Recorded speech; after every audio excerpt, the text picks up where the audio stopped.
Hi. So tonight my plan is I'm gonna start a new piece for the next model in the lineup here. Which is the Jackal. So let me pull up the images I have.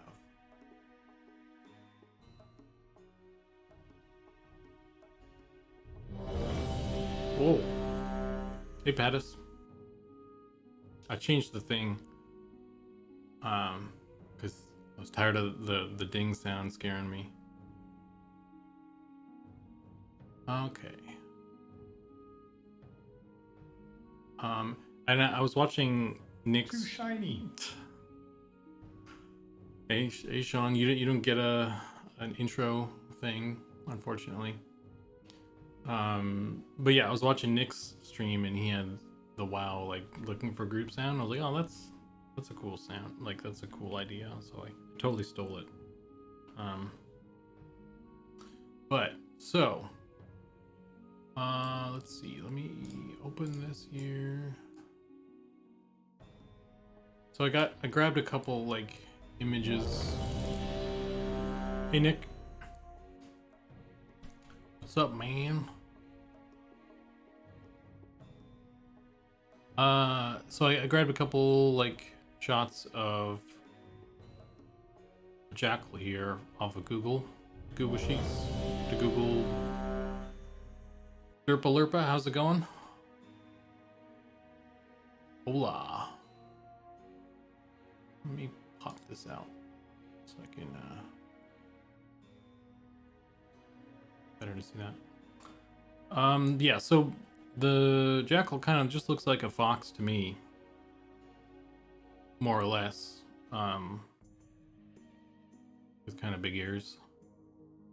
So I'm thinking I'll just make like a fox looking sort of dog type thing, and we could probably reuse the model if we ever have a fox or anything. So that's kind of the plan tonight to kind of start the Jackal. Hey 2 Cent, hi, how's it going? Welcome to the stream. I don't believe you've been here before. So welcome. Doing a bit of art stuffs here. So yeah, so that's the plan for tonight's stream basically, is to start the that, but hey, Fox Cody's, but I think the proportions are slightly different. Yeah, it's kind of a Make it chunkier. Wolf dog thing. We gotta make him chunky though. That's the rule. But yeah, so I did want to show off like a cool new thing we kind of put together over the weekend, which is kind of like the whole team kind of jumped in on it, and we got like a new thing sort of. It's not quite in game yet, but it's gonna be there soon, I think. But I was gonna wait until like a little bit into the stream before doing that, so like a bunch of people have the opportunity to check it out. But before I jump into other stuff, I guess I could kind of show off some of the other leaps in technology that have happened recently. Ollie got around to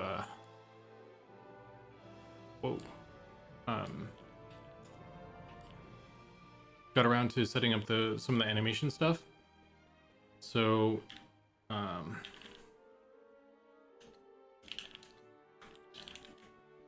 so if we run out here, I think some of you guys have sort of seen some animation stuff by now.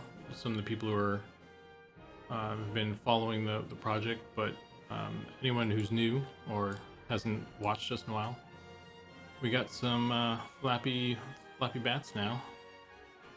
And they do all sorts of flapping around and stuff, which is really cool. It's really cool seeing the models finally move versus there's the death animation versus, you know, just kind of like skating along like some of the other ones here, like the beetle that I put in recently as well. They just kind of slide along.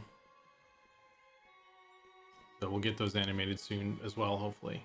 But the bat was kind of the first one to go. And from the sound of it, like it sounded like Ollie was saying, it's fairly simple to get going. So I'm hoping that I can kind of get in touch and kind of, you know, have a little meeting with him at some point, and he'll show me how to do it, how to use the tool at least, and I can maybe I could start animating a couple more things. But yeah. But for now, what I'm gonna do is I'm gonna open up my ZBrush here, and I'm gonna my process has always been kind of like to kind of sculpt it out first, because like I'm kind of, you know, I think in terms of form and stuff, so it's easier for me to kind of start like sculpting something, and then I can model, you know, kind of reduce poly count and stuff down from there. So what I'm gonna do is sculpt like a kind of wolf type thing, and actually it just occurred to me that there's already like there's already a dog kind of model.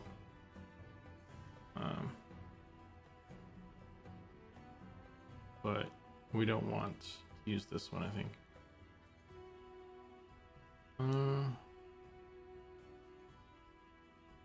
My camera's all wonky now. That was weird. I'm gonna restart this. Messed up a bunch of stuff.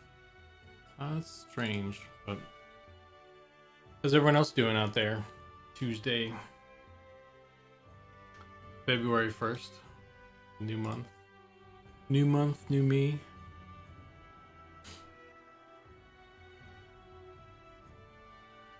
Oops.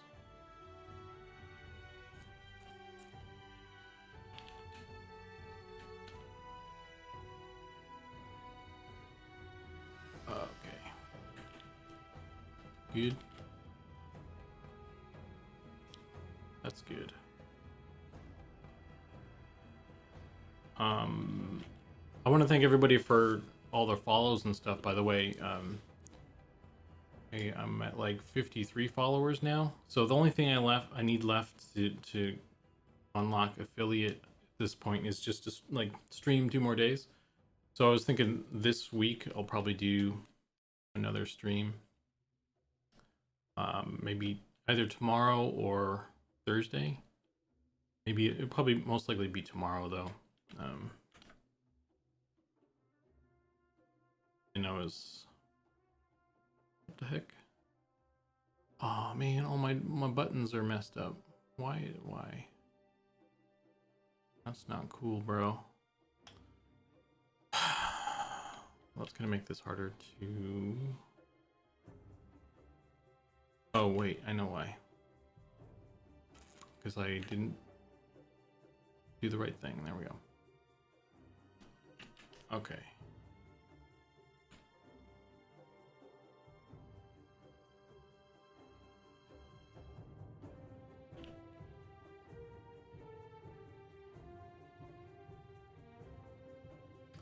But yeah, so I was thinking about doing an extra stream this week, and I was kind of thinking, because earlier today I was like kind of messing around with what you call it, the Vanguard emulator. So I was thinking maybe I do stream some Vanguard or something. I don't know, because I was kind of thinking it would be cool to do I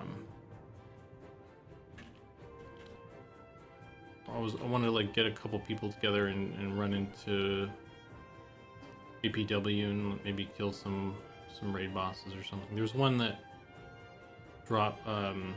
get like a, I'm making like a really ugly animal thing right now, but I almost did a P99 or Vanguard stream over the weekend. Nice. Yeah, if you're set up on Vanguard, maybe you can join me, because so the developers over there are setting up those learned abilities, and I was kind of like running around today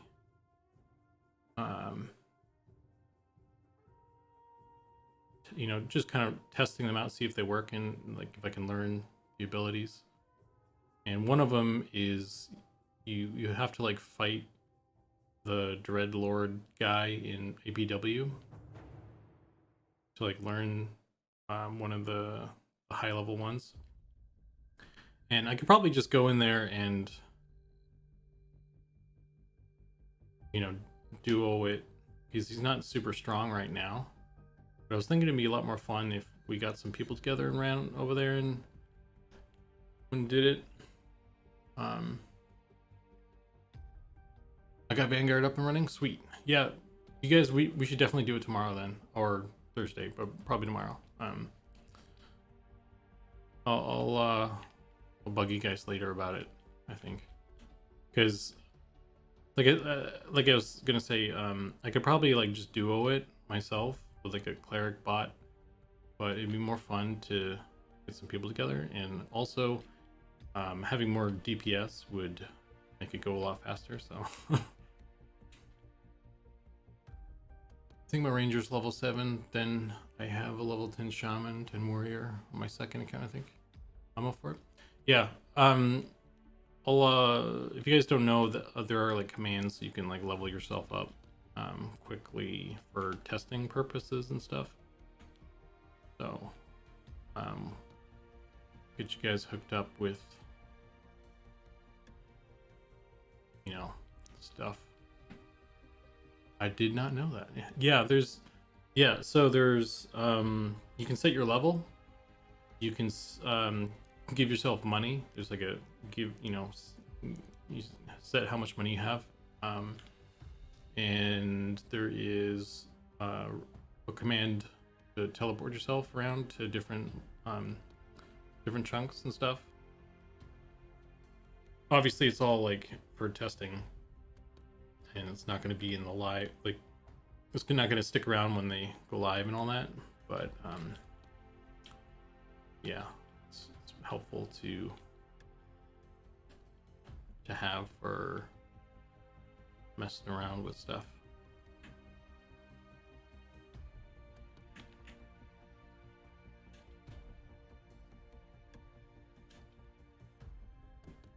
It's also been years since I have really played around it on it though. That's fine. It'll make it more amusing for everybody else. It's not like, you know, a lot of the mobs and stuff don't have their abilities and things, so it's not like super difficult to do stuff at the moment. You know, they're still rebuilding everything, so. Okay. I can die for the lulz? Yeah. We very well may do that still. You can still get your ass kicked, for sure. It's not, you know, total cakewalk.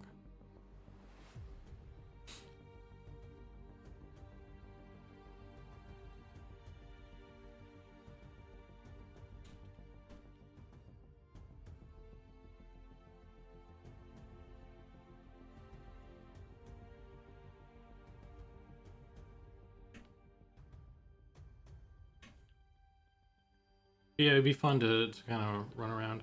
I thought about just doing it today actually, but kind of wasn't sure if first of all people would be mad at me if I didn't do a M&M stream on the day I said I was gonna do M&M streams, and that sort of thing. So I never played Vanguard when it was live. Well, I did for 5 minutes, but my GeForce optimization issues meant I didn't get a chance to play. Then I just kept playing WoW. That's fair. Yeah. It definitely had some issues.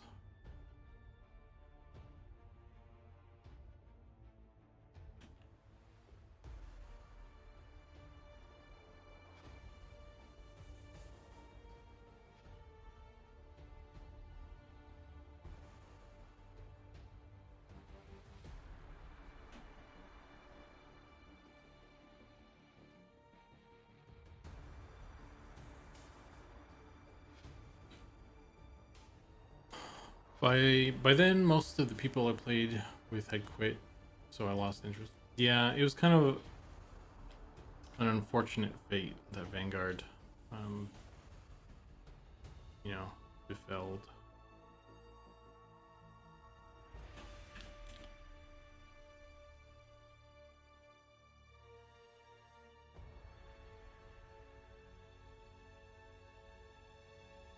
Somebody swears by it, he might come play with us. He follows them there. Oh, cool.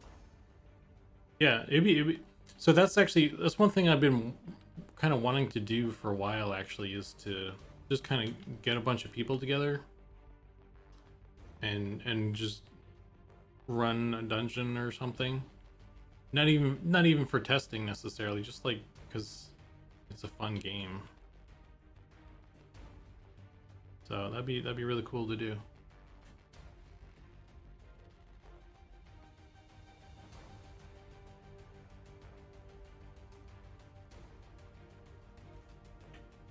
Okay, this tail needs to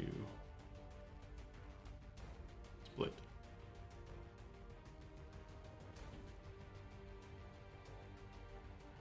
Blood mage. Yeah, so the thing the reason I want to go in there specifically is for the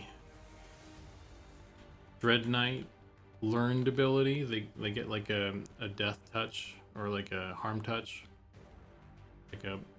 You learn a more powerful one. It's good pasta. Ayo. I think a fox is a fancy jackal. Maybe.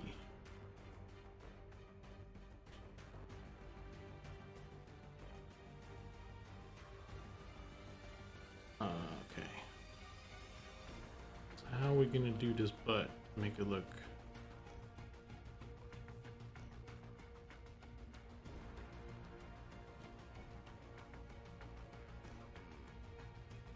Step 1 is to make it look like the thing, and then step 2 is to make it chunkier. So that I'm on step 1 right now. On can't yell at me yet. I'm not ready.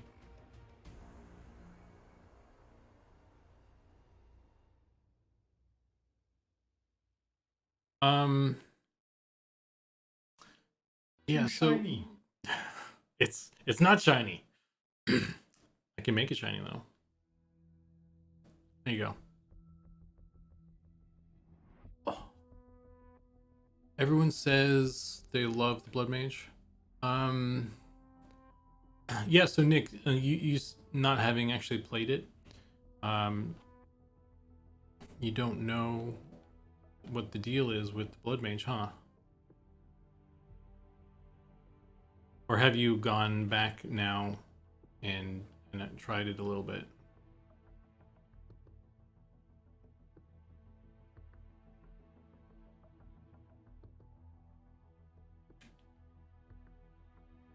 Let's bring these ears out. Well,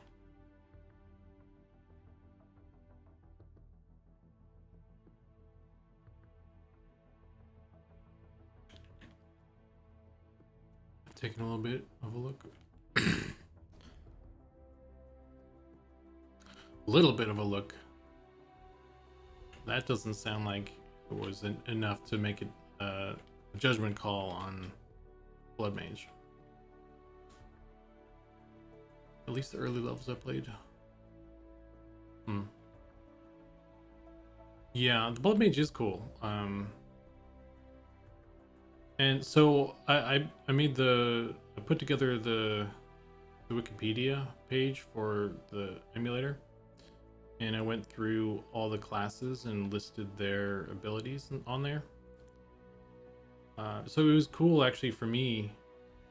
They have like a triangle error sort of thing. It was cool for me because I played like the Paladin and the Scion. And those, like, all the classes are so deep that, like, just playing those two, I didn't really get a good sense for other classes because, like, I was so deep into my classes that I was playing. There wasn't like I didn't really spend a lot of time really leveling up other classes and stuff, so I didn't really understand the depth of at which some of the classes, are, until the emulator popped up and I was writing down all the I was writing down all the I can speak, what's the word, all the abilities on the website. So like the Necromancer was one that actually surprised me. Like they have some really cool stuff actually. It's definitely not the EverQuest Necromancer, but they're really interesting in their own right, I think.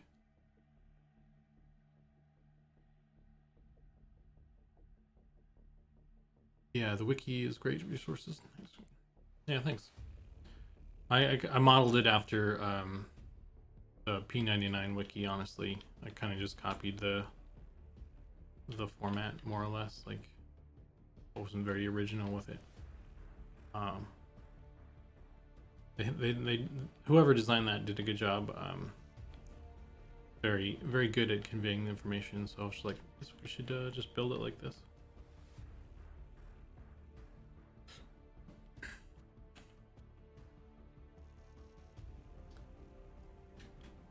I feel like the ears are a little bit farther apart here.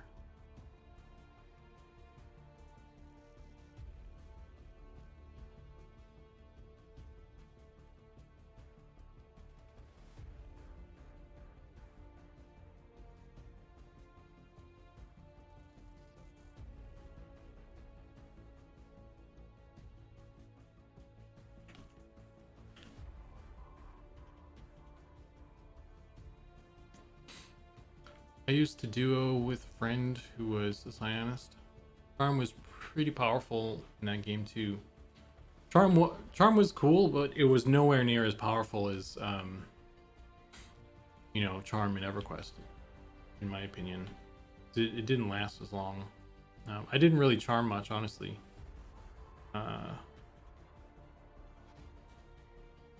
From my recollection, anyway.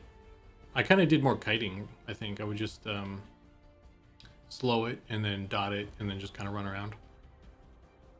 And the nukes are fairly respectable on the Psionist as well.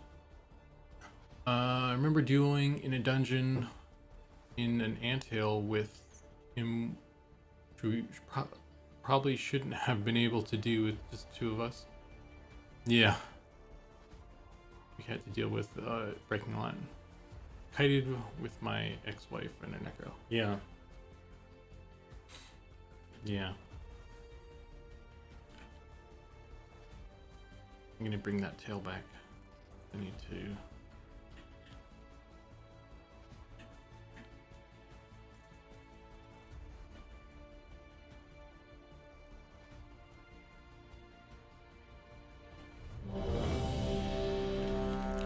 Hey Goblin, how's it going, dude?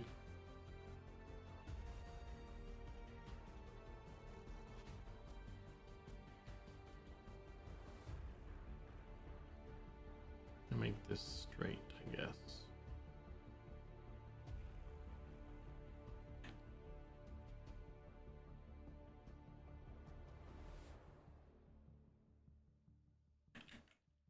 We're talking about Vanguard and stuff.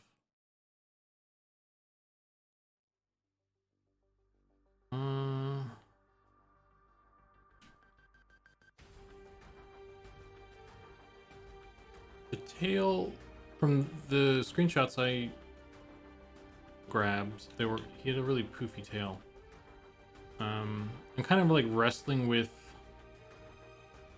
how much to kind of make it look exactly like a jackal versus making it look like kind of a generic wolf dog type thing that we could use for multiple multiple mobs and stuff. Working on some stuff. Tomorrow is concept art day for me. Gonna kill it.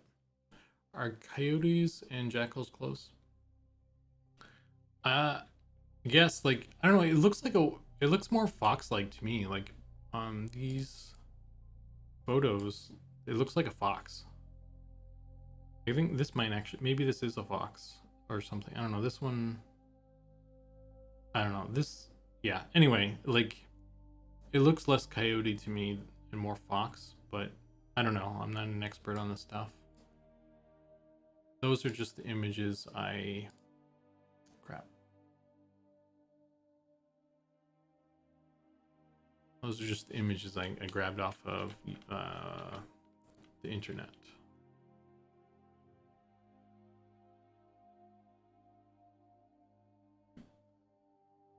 Okay, so what I said at the beginning of the stream was that I wanted to show off some cool stuff that we worked on this weekend, and I just wanted to wait a little bit for people to kind of mosey in before I did it. So I think we're 30 minutes already, kind of. Maybe it's, yeah, it's about 30 minutes in, and we got a bunch of people. So what I'm gonna do is show you the skeleton.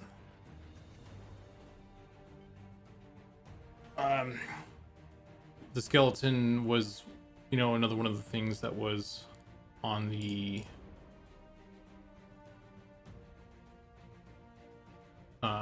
list of things to do, and so we have like a twerking skeleton now. Yeah.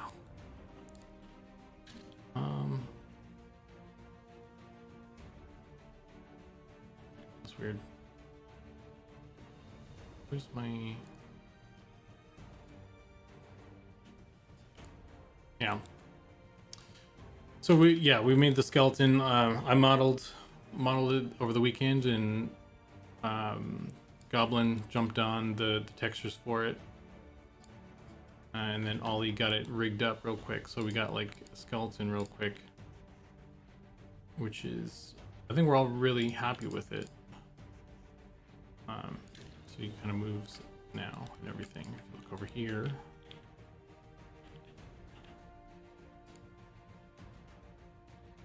wave.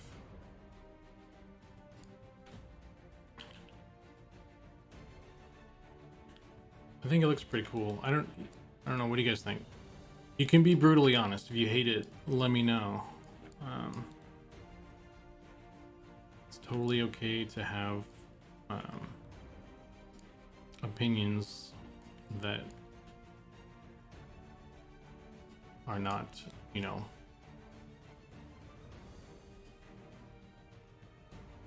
we nailed this pretty damn well first try. Well, Goblin, you say we nail it every time on everything. We do, uh-oh, I clicked on the wrong thing here. We do, get stuff to a pretty cool state pretty quick, though. Oh, I can use my emotes here? My son came in and says he really likes it. Cool. I'd be curious, like, people who are, like, really into the EQ skeleton. I think it's a very iconic model, and so at least I was really concerned about making sure that we got We got this kind of to a cool state that we all liked it and everything. Has that EQ feel for sure. Well, that's good. Yeah, I'm looking forward to getting it animated. Although, like, you know, now that I'm, oh, I guess I can break his leg off. Cool. Just like, you know, pull him apart here. Arms falling off. Jaw. Can't pull. So this part is the torso and the head won't come apart. So I wonder if we'll have to maybe mess with the rig a little bit more if we want to get any sort of like crumbling down. Imagine with glowing eyes in the dark. Yeah, I was thinking about if I wanted to throw them into Unity on stream and try to get some glowing eyes on there or something. I don't know. This version is also kind of an old, the out of date one, I think, because it has the twerk. Oh no. Yeah, so I broke the twerk animation. That's funny though. Hey, he's still doing it though. Oh no.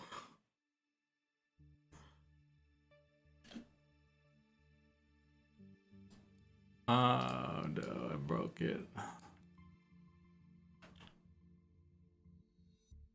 Oh no, and if like the jaw is still connected to the head.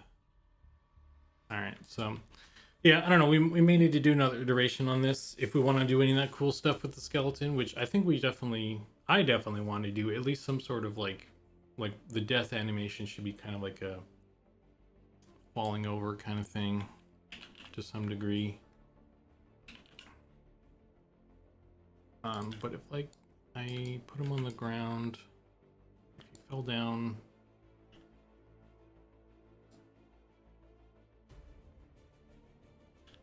just go like this.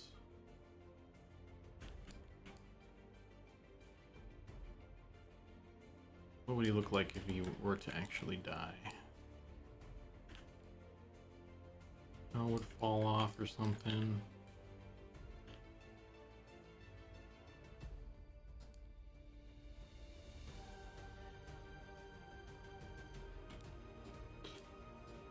Oh, I don't know, maybe I don't know. Maybe because, like I said, this particular one is an out of date copy.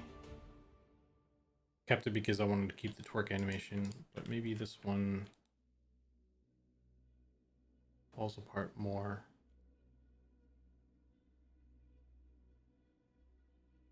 Oh, it falls apart kind of even less now.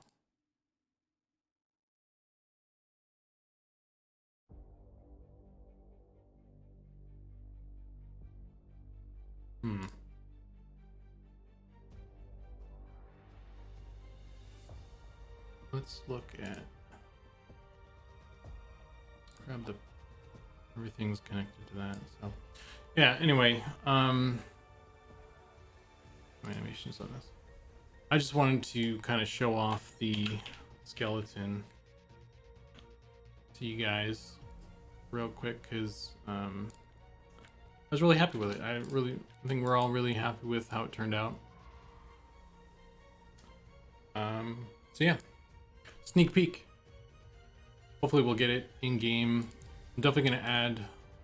I was thinking I was gonna wait until it's in engine to add the emissive eyes and stuff because I don't think we should put it on the base texture so that Pattis, for one, can use the skull and stuff for environment decoration, as well as if we want to change the color, or we want a skeleton that doesn't have glowing eyes, you know, we have that option. So but yeah, so this is where he's at for now. And that's my detour, and we can get back to this.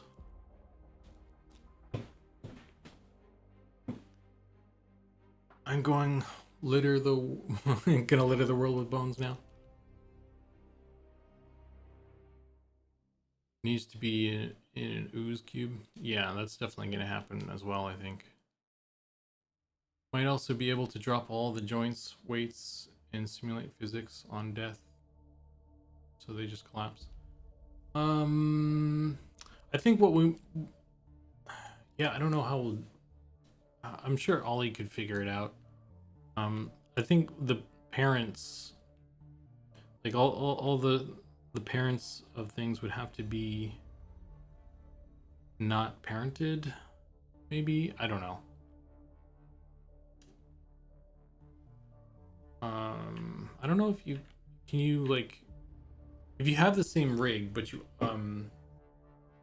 unparent, if you like change some of the rig around for one particular animation, can you throw that on a similar rig? Like if you had two rigs, or you had the one rig that you did the normal animation with, and then you wanted to have them collapse, and you built like you just kind of unparented stuff on the other rig just for that one animation, can you, will that work?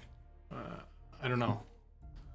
Maybe Pattis has an answer to that, but I'm not like a super expert with rigging. Problem with would be we have feign death. Yeah. So need to be able to stand back up. Yeah. Well, yeah. It definitely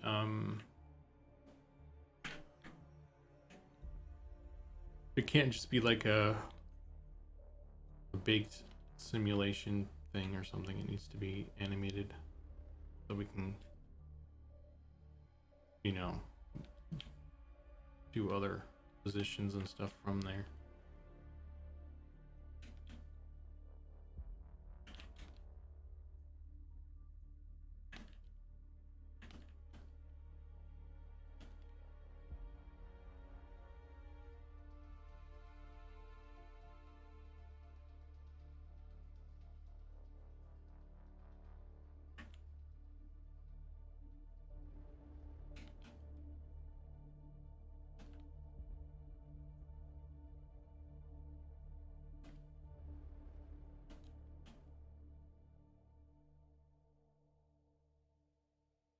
On death, it would be it would theoretically work.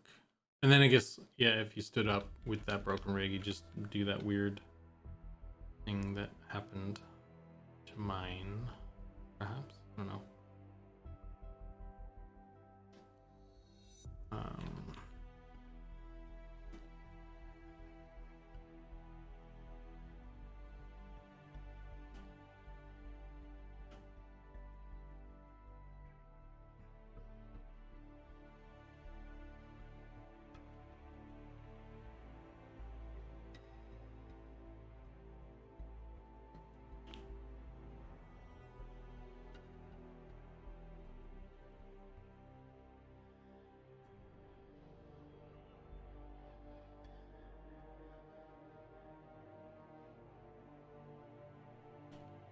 Like the face needs to be longer still.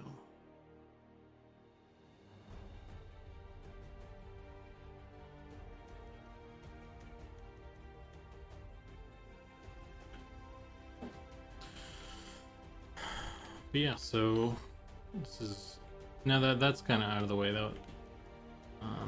It's just gonna be a bunch of boring doing artwork stuff, I guess. Lame.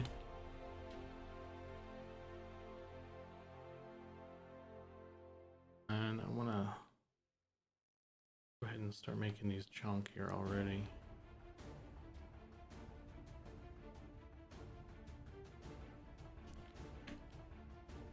I know Sean's just watching this on YouTube or something, screaming at his monitor like, make it chunkier.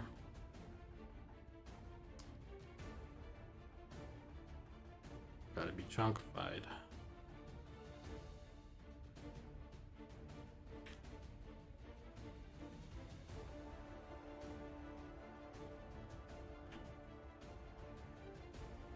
What do... Actually, I don't know what... Too shiny.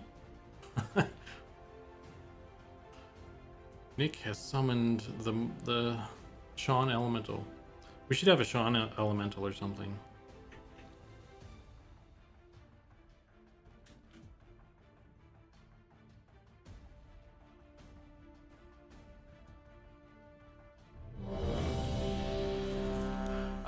Doing a wolf. Decided to skip the gators. No, actually, the gator has been done. Goblin put together the gator.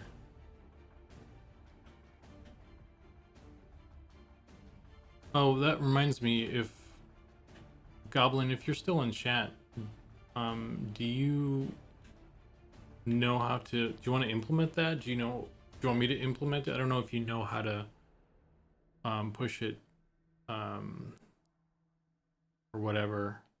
I'd be kind of curious to take a peek at him anyway, though, to see if there's any weirdness at all. But yeah, the gator's done. I can push my changes. Yeah. Yeah, they're cool. That'd be cool to, like, it's pretty much done, right? So it's probably you could probably throw it in there. Of course, I mean, I guess there's still the texture variants, but I think it's probably fine to push it with just the one at least.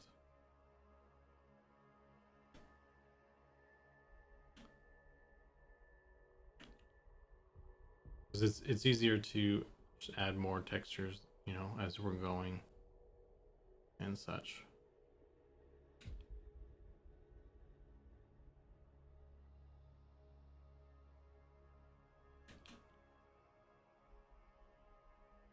Let's see, how do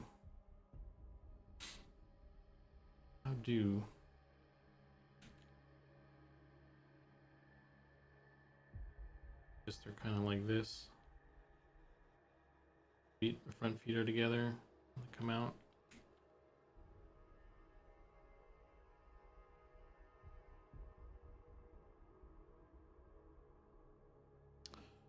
But yeah, so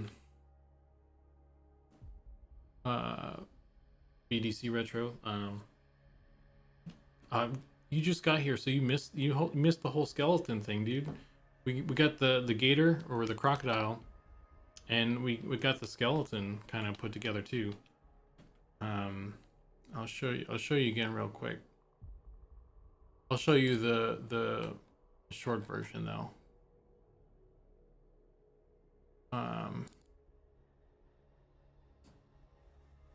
We got our little skeleton doing a twerk here.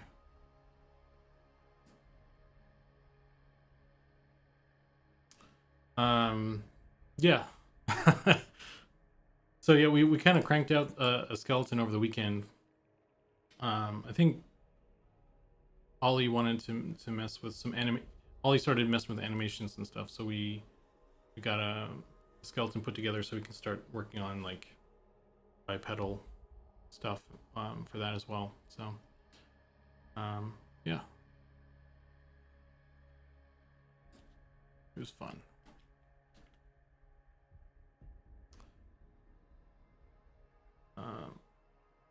But yeah, so skeleton's done, crocodile's done.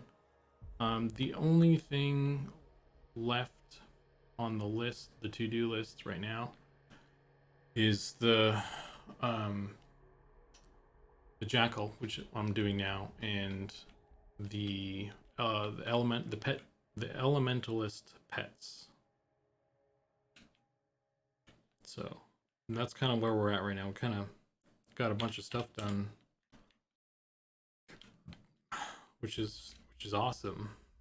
So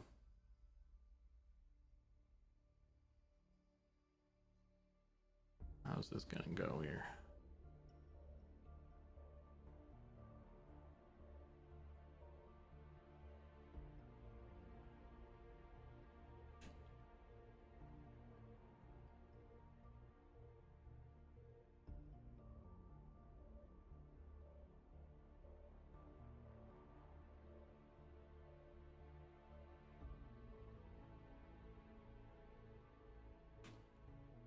Grab the idle position I post as well. It helps with selling the skeleton, I think, a lot. Yeah. I think I have it, or I replicated it at least. I don't know. I still don't know what like the process is for kind of putting it in there. So, and I don't know if yours is on the latest rig, because we kind of did a bunch of iterations on the rig for it. But yeah, we'll get the pose in there at some point when it's like,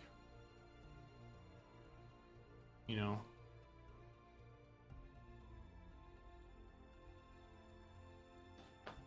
You mean the Omega twerk isn't the idle animation? Yeah, that one, yeah. I think what's really funny about this one is just like the progression, because there's like let me see if I can find the other one.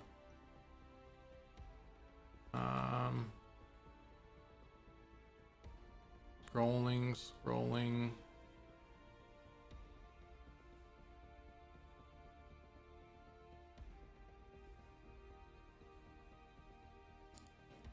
So there's like 3 of them, and the twerk just gets progressively more violent.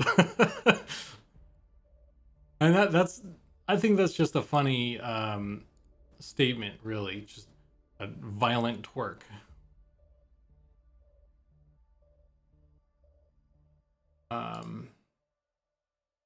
Yeah.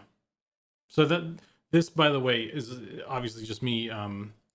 Ollie put a rig on it, and I was just kind of playing with it to sort of test it out and just have a little bit of fun. So I don't think we'll really have too many twerking skeletons in game, but I suppose if there's Too shiny.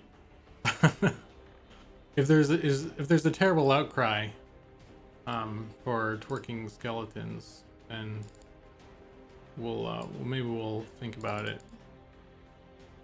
I'd like to see a twerking pill boy, actually. Okay, let me bring up chat again. Imagine walking into a camp with a bunch of skeletons doing that. That would be pretty hilarious, actually. It's like they're twerking by themselves, and then like they see you, and then they like go back to being like monsters.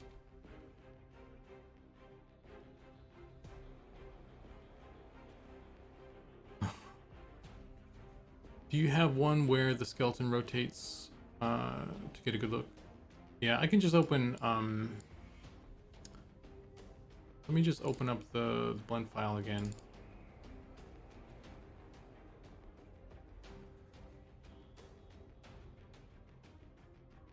So this is what it looks like when he's just relaxed, you know. I'm just gonna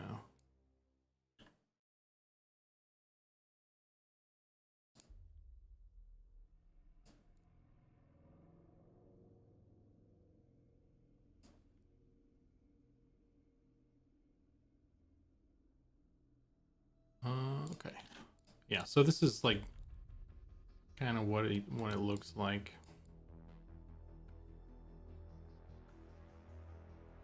What is going on here? There's a little bit of a seam there. May need to push the EV slightly over on that one. And you can we made the ribcage card so you can see inside, and maybe we'll stuff some guts in there or something. Yeah, it's the skeleton. And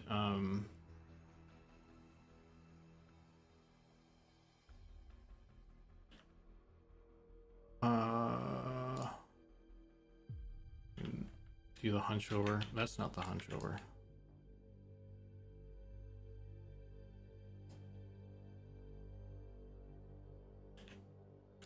I need to rotate the hips the other way, actually.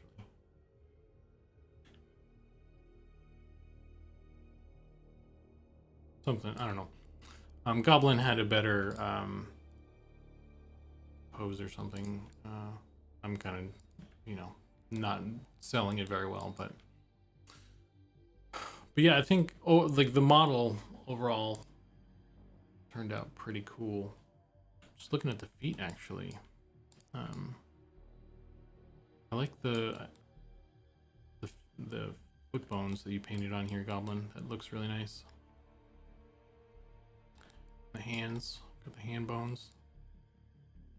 The texture turned out really nice on this one. Just need to, I'm gonna have to just push the island over so that there's no seam there. But yeah.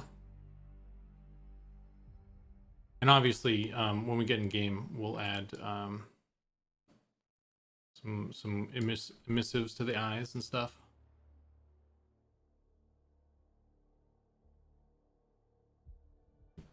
Yeah, I modeled the modeling. I passed it off to Goblin, and he, you know, did his magic and made a cool texture for it.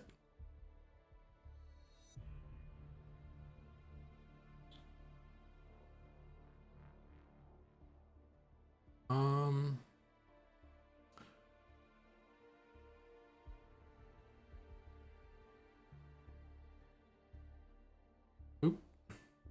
And I guess, like, if anyone's curious, here's the wireframe. It's real low poly and all that. Let me turn on wireframe. We can find it.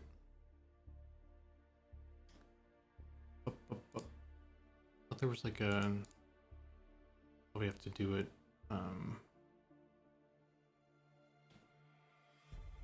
Well, yeah. Anyway, so do you paint transparency, or is each rib its own poly? You paint transparency. Grab the rib cage. You can see that it's just like it's just a sphere, pretty much. Like that's what I made. I just made like a little sphere, and then you just paint on the bones, the texture, and then you kind of paint with alpha mask. You can mask out parts that you don't want to be visible, so we can see through them. Basically, that's kind of how we made the rib cage there. And we did it as well right here on the hips. Although, I mean, I guess the hips are okay. It's some weirdness because of the way I modeled it, but that's just me being, you know, picky. Oy.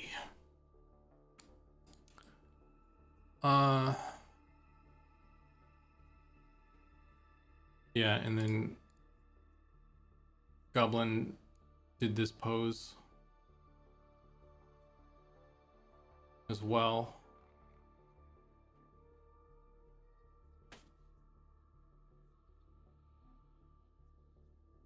So this is one of the poses we may have. So yeah.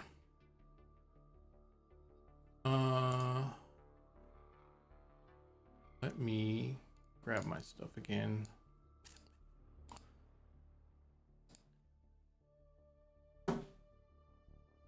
and get back to the Jackal here. This is a fairly simple model, I think. Maybe the texture might take a little bit longer because fur is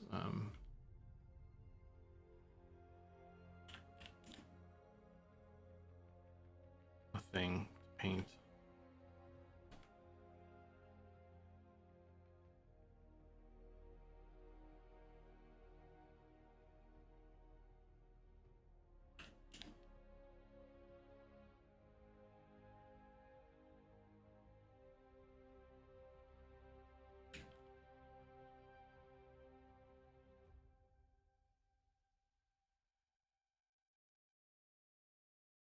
Okay.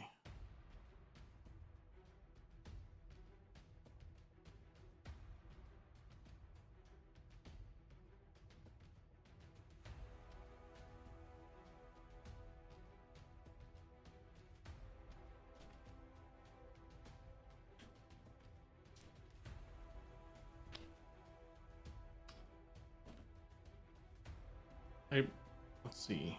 Where are we at right now? We're at 1 hour. I think I'm probably gonna want to try and get this into Blender sort of quickly. I don't really need to fuss over the shape of things too much, probably. I don't know. You can fuss with it in Blender, I think.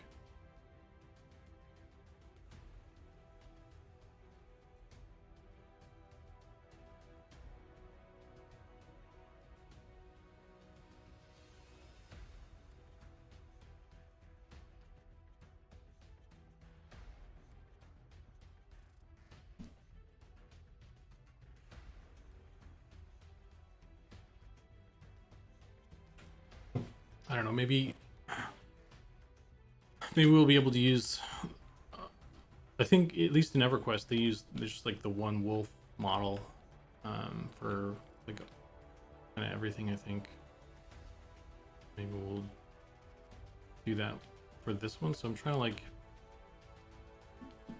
not make it too specific, I guess.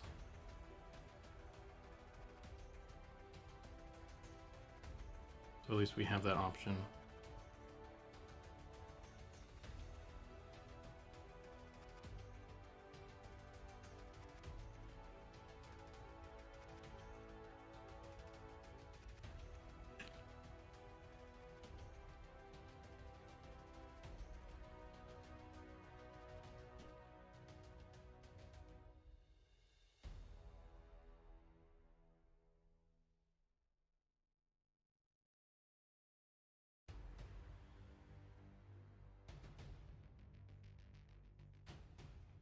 Putting variations by altering slight geo will be great. Yeah, actually, one thing that EverQuest did do, they kind of do head swaps. If you look at the bear as an example, there's a couple different bear heads. They just swap out the head, like a grizzly bear and like a black bear and all the different ones. All the player characters do that for when you put a helmet on. And I'm trying to think. There is like a second wolf head. The Velius wolf has like a different head, but I think they swap out the legs too, the back legs at least or something.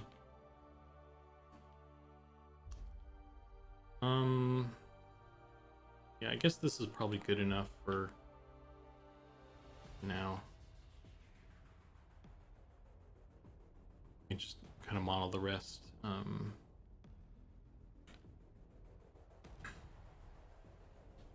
Blender maybe? I don't know. I just need to make it thicker, probably though.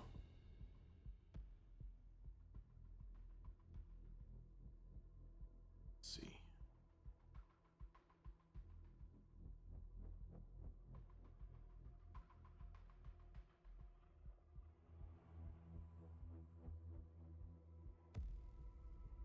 Just trying to predict the feedback.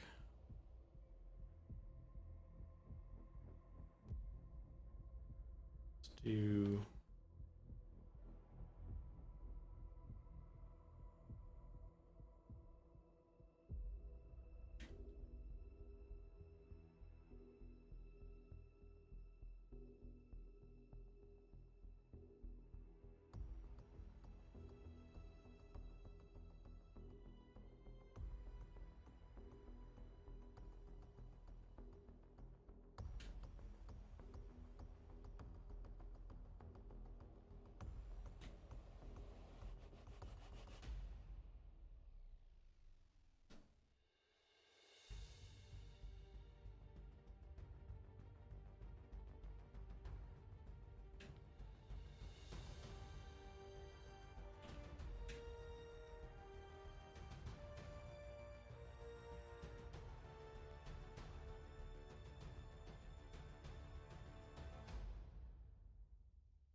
Is sculpting like this always done symmetrically? No, I actually just got rid of one of the legs so that I could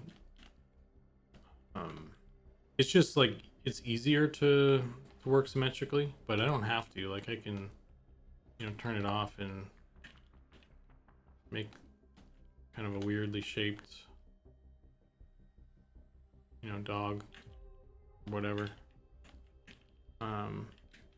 But generally, at least when you're starting off, yeah, like Pat has said, it saves time for sure. And kind of when you're getting the initial forms and stuff down, it just makes sense. And then when you start doing detail, then or whenever you feel like it anyway, you can break symmetry and make it look more organic that way.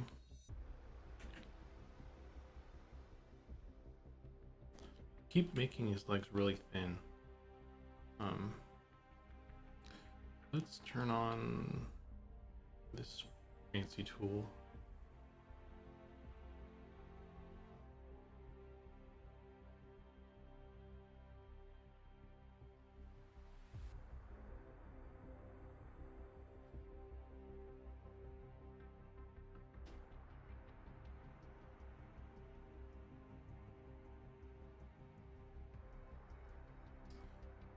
Yeah, it doesn't have to be symmetrical. It's just a choice.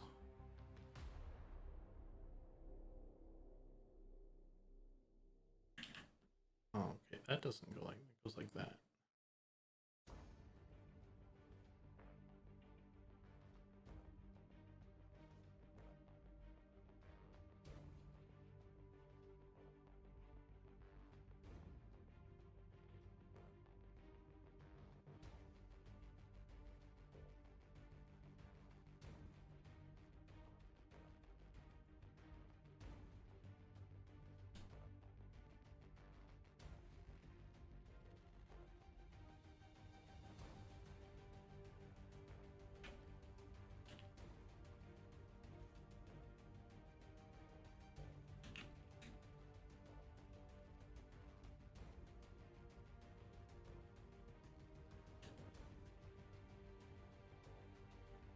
And then I can mirror it back. And he's symmetrical again. Let me think here. It looks like a wolf fox type thing. I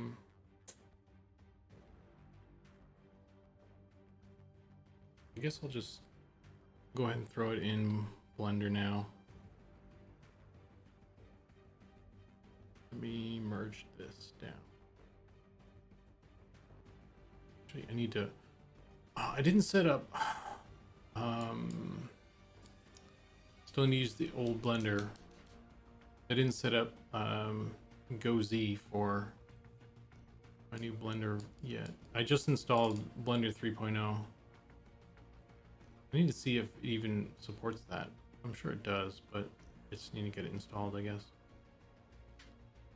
Reason being, it's like the fastest way to go from ZBrush to Blender one button, and he's in there.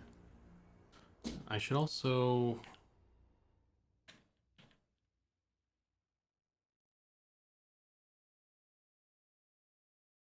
Once the new animations, the animation is fully in place, would you be able to animate each model in a day? The animation system. I don't know. Part of the animation system is having keyframes already, so they're already kind of they're already kind of animated. It's just the interpolation between those keyframes that's happening. I think Ollie still, like, I still need to kind of talk to Ollie about it and see like how it works and stuff. But that's kind of my understanding of it. So you still need to like set up the poses like kind of the old way, like at least a couple poses, a couple keyframes, which doesn't take as long as like actually animating traditionally.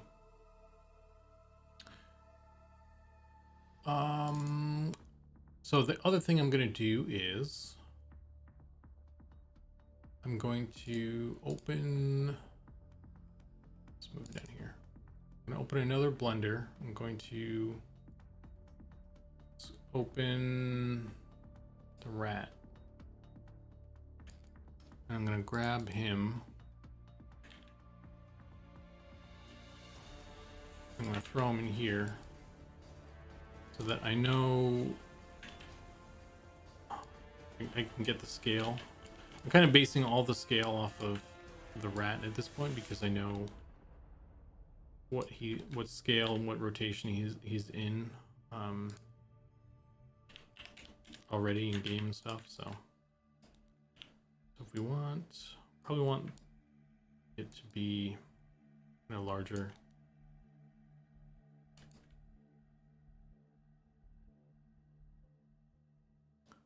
Larger than the rat, I suppose, right? A bit.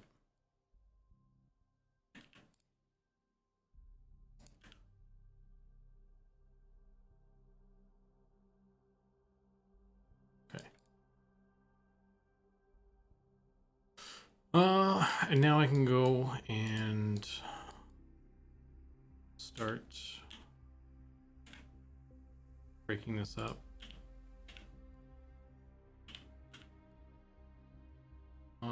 And actually, I'm gonna save this as well. I need to set up my a little file structure here.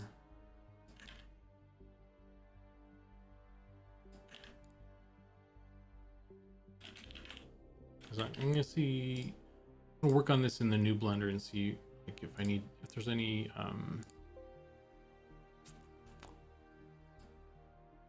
hotkeys and stuff that I need to set up properly, because I haven't like done a whole thing in there yet. The best way to figure out what you need is to, work in it.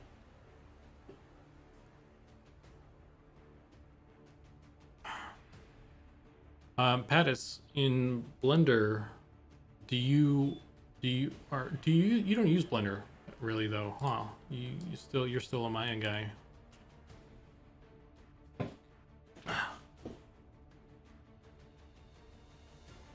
Yeah, I was gonna say like, what kind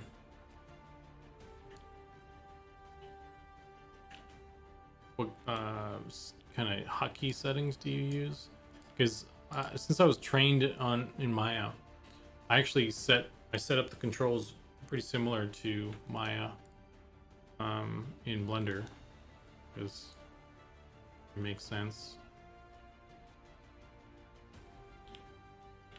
And I was gonna say, hey, if you need any hotkeys or anything, since we're sharing those.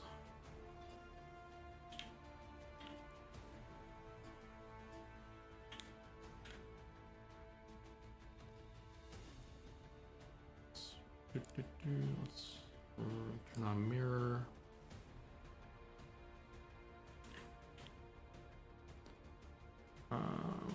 modifier. Where we go? Did I set up mine to my like ones too? Yeah. It just makes sense, bro. But I have just been using FBX exports to work in Maya since I'm faster there. Yeah, that makes sense. Do you pay for a subscription yourself, or you have like some sweet just like your work pay for it for you? You use like a license from there? Probably should have re-topologized this before I moved it. Damn.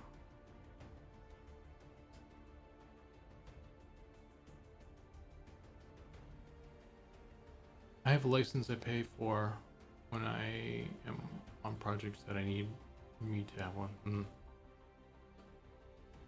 That makes sense. Yeah, those licenses you need to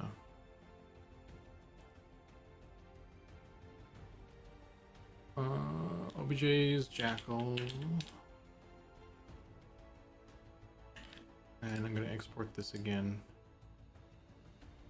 So this is me doing it the old way, because this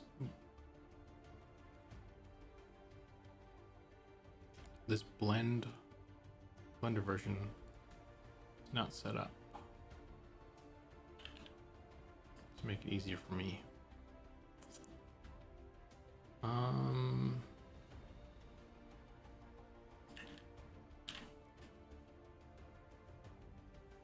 Oh shit. Just did the legs. Come on, man. You're killing me.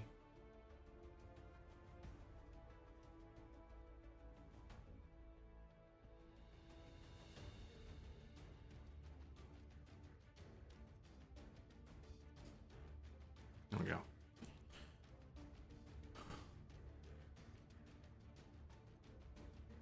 I also own a perpetual license of my 8.5. Granted, I like 8.5, but it's dated at this point. I don't even know. Hey, thanks for the follow. Buffer overflow. Kind of break my brain with that. Okay, so let me just do this real quick before I get derailed again here. Remesh. Should have done this before I exported the first time, but I'm a dumb boy. Okay. And then I'm just gonna export this again. Put it back in Blender.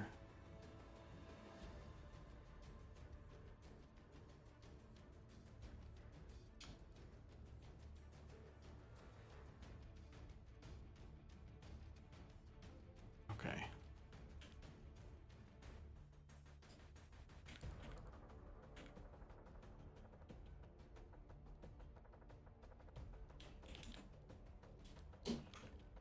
And now we kind of redo all that shit I already did.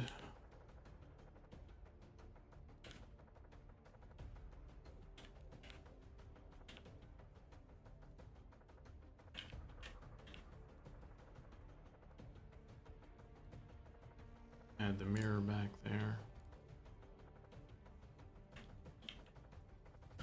Okay. That was kind of a long roundabout way of just getting the poly count lower. I can start kind of reducing what I need.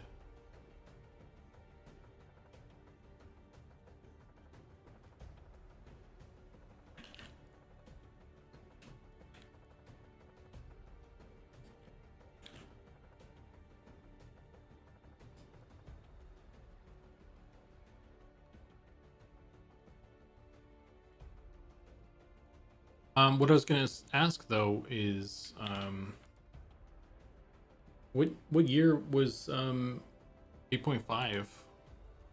Trying to remember. I think I'm I must have. I think it was. I was working in Maya 2015, 2014 or 2015, something. Because I remember, I was graduating when they came out with like the new 2016, and there was like a bunch of fancy new features, and they highlighted them all green and stuff. I'm like, oh, this is gross. I don't like this.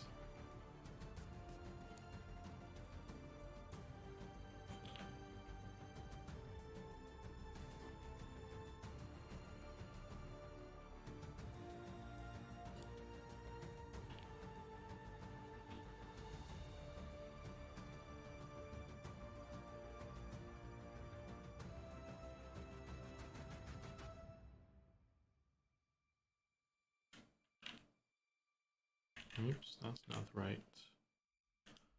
So what I'm doing now is I'm just kind of like doing a really dirty job of cleaning up the mesh, because I got the shape, the general shape of kind of what I wanted, like a dog type shape, and now I need to reduce the poly count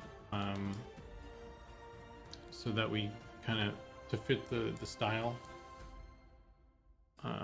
I'm not really sure about these front legs still.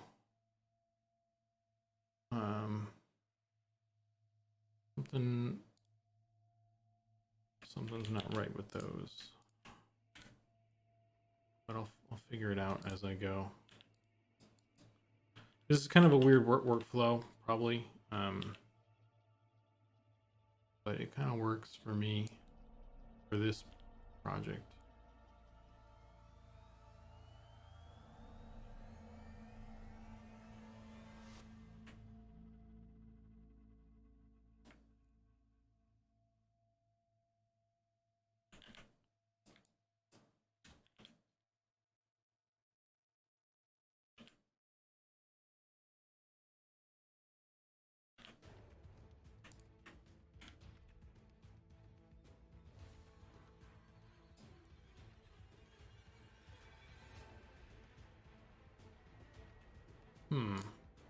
Interesting. Am I in the right one? Yeah. There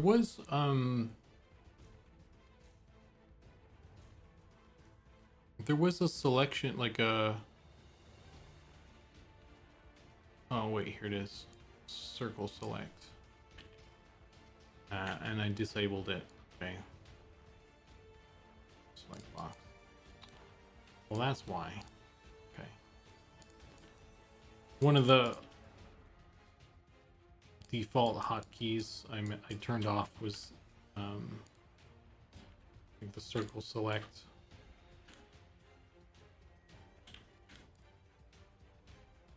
No. Okay.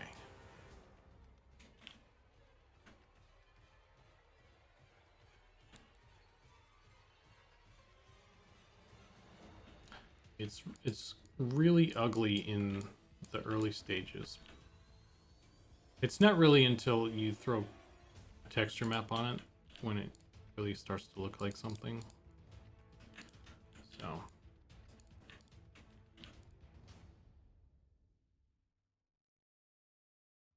fortunately, probably not very interesting to watch right now. So I appreciate you guys hanging out and watching this. Weird weird stuff happening. That's cool. I'm glad it's you're enjoying it then. I was like, oh, that's weird. Oh, look at this. It's all, what did I select? Yeah, some of these. So that what I did in ZBrush here, you look, so the damn, the edge flow is kind of weird, like it's kind of squared off in a weird way.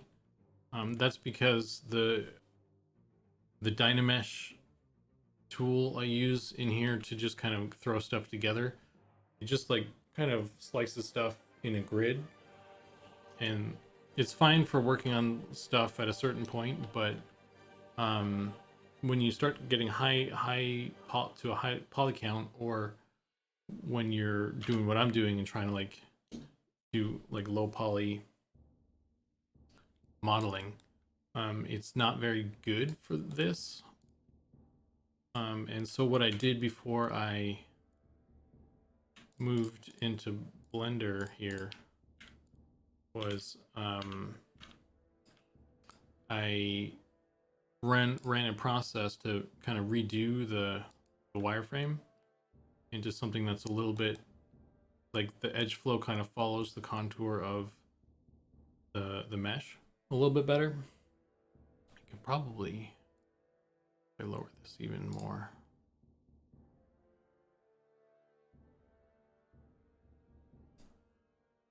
save myself a little bit more time actually.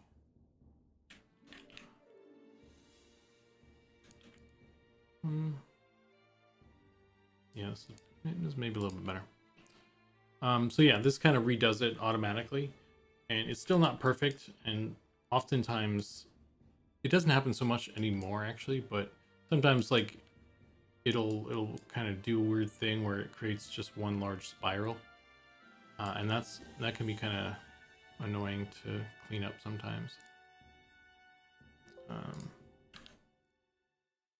Let me do this one more time here.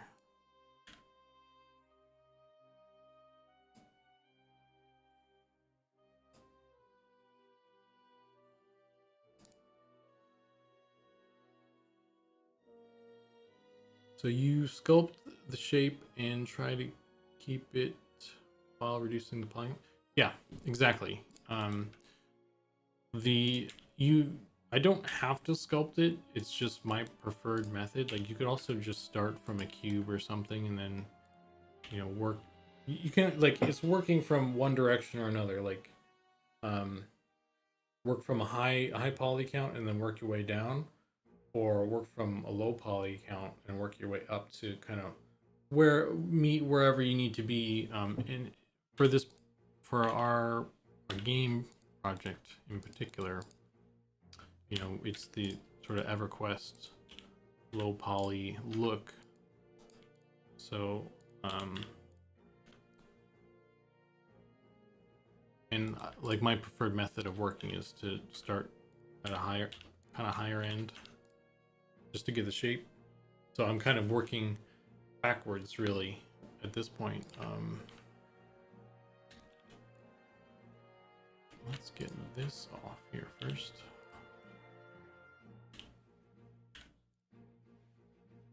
And actually, let me cut this in half too, if I can.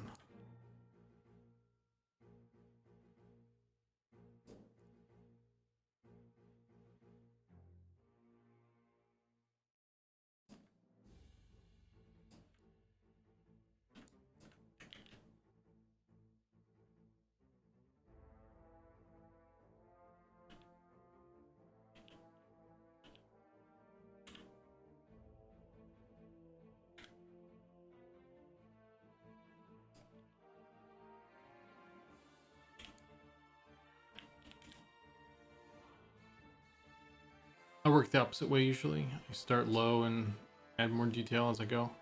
Yeah, everyone's got their own workflow. There's like no right or wrong way to do stuff. I think it also kind of depends on what you're making as well. I think if I were making, like I saw you, Pattis, you were making the tents on your last stream, and I'd probably start the same way you did for that stuff. I just make planes, and yeah, like I said, it comes down to what you're making and that sort of thing. For like organic monsters and people and things, for me it's easier to start in ZBrush and kind of get the form down.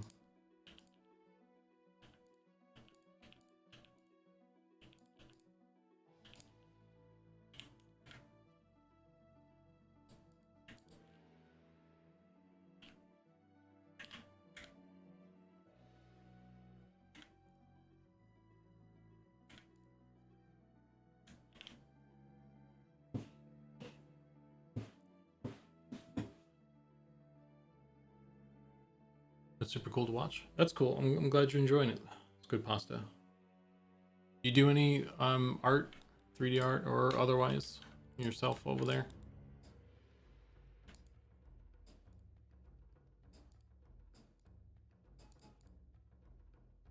I'm not exactly a Bob Ross.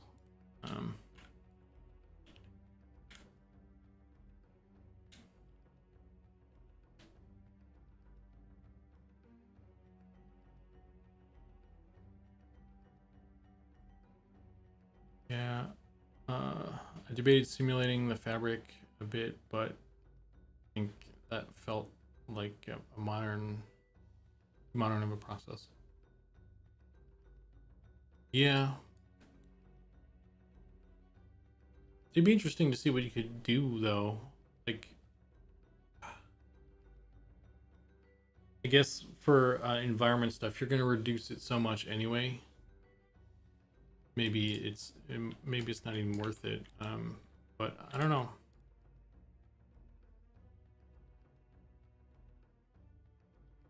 I work in photography, so it's really neat to see a 3D process versus 2D. Yeah. Yeah. Goblin, our concept artist, has his own way of working, and I've actually, it's pretty interesting. I've never really seen or thought of kind of drawing the way he draws. He doesn't even like do line work so much. He's just like throwing down blocks of color, which for me is, I find very difficult to do. So it's interesting. I don't know. I feel like I need to kind of determine the outline or something, or I don't know. It's cool though. Everyone, like I said, everyone's got their own workflow.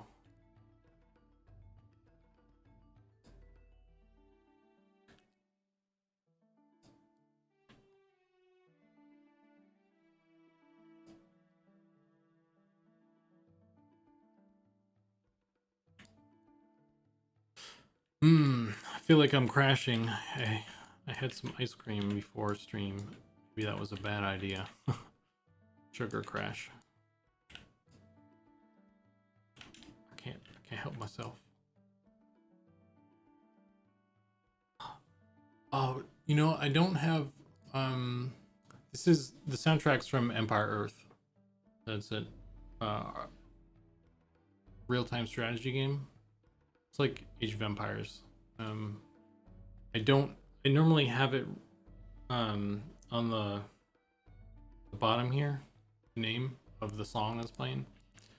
I didn't set it up properly tonight, so it's not there.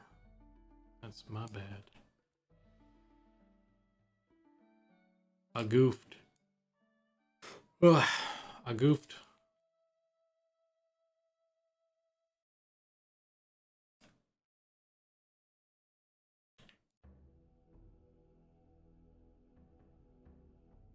Uh-oh.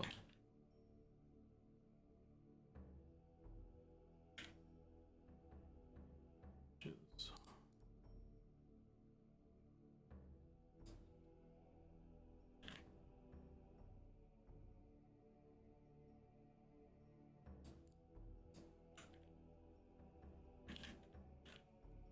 Come on, man.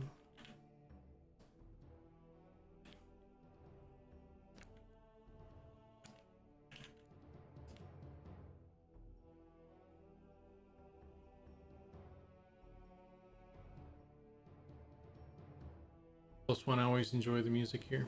Hey, thanks. Yeah, I want to add a bit more stuff so it's not too much of the same thing over and over.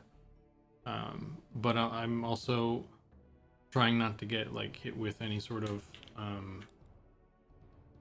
you know, music copyright strike stuff. I actually had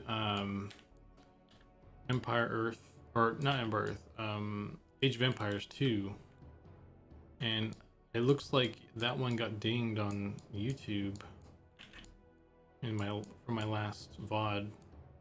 So I kind of took that out of the rotation because I didn't want that to happen again.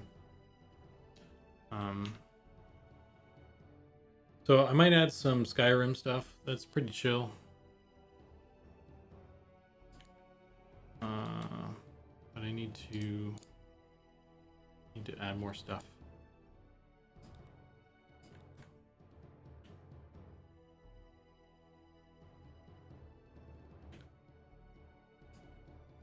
It's interesting to see each Eminem video gets demonetized because of music selections. Yeah, that's part of the reason why I put the name of the song on screen. So if that does happen, like I can see what's playing and I can just remove that from the, you know, my playlist. I don't have to worry about it happening again.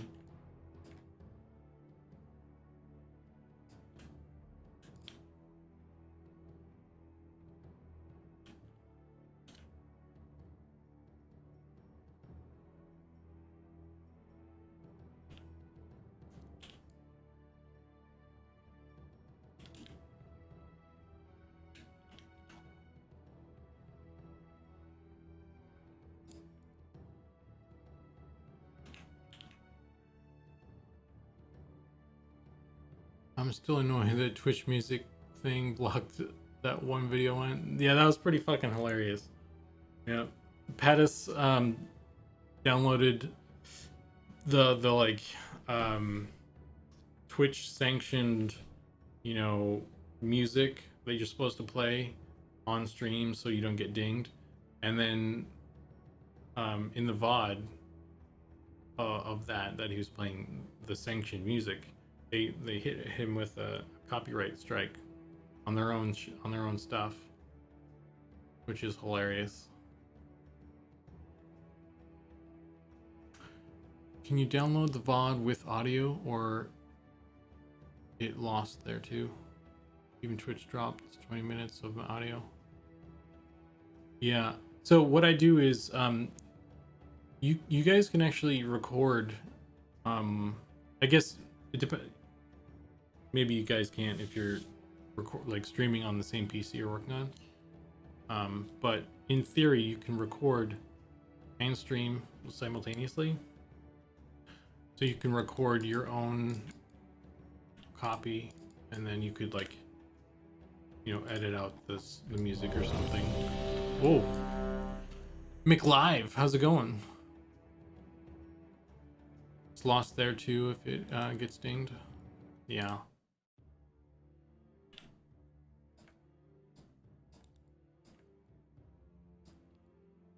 Yeah, it's I don't know.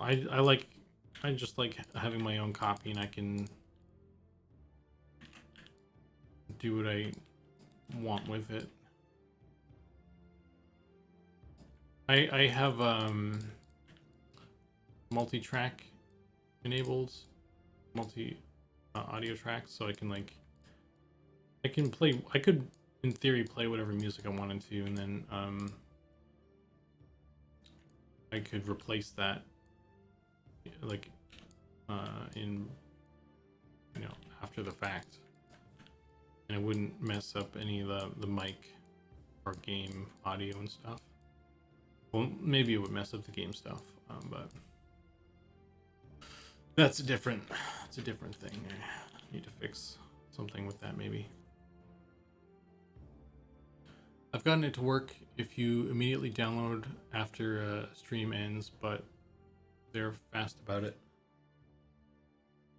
They're probably like doing some sort of check or something while you're live, right? It's I don't know. Let's make these wider.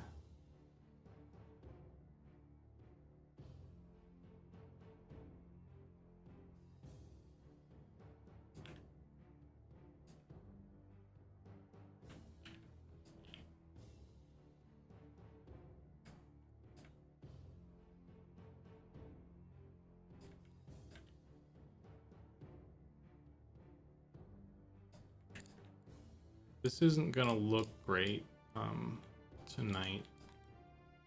Definitely going to be fiddling with this for a bit, I think, until I get it to a point where I'm happy with it.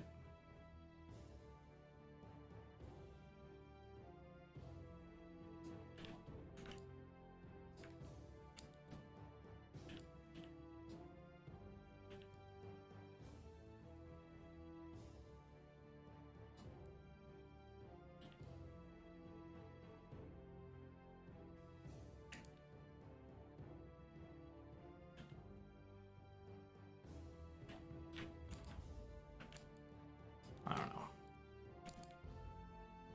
I'm not really happy with it now, though, for sure. So.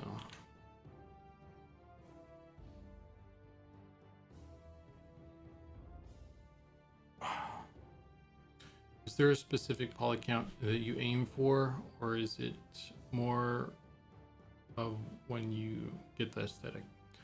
It's more about the aesthetic than the number value. If you look at the rat, we're like emulating, you know, the EverQuest sort of low poly look. So I don't even know what the poly count is on this guy, but you know, it's more about kind of like getting some those chonky, like sharp edges and stuff on the edge of the body and stuff.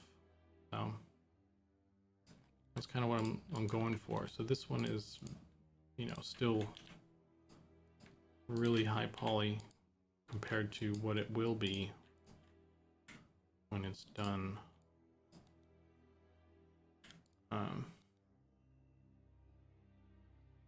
Anyone in the States seeing any snow yet? Big blizzard is supposed to happen here. I'm in California, so I'm not going to be seeing any snow anytime soon.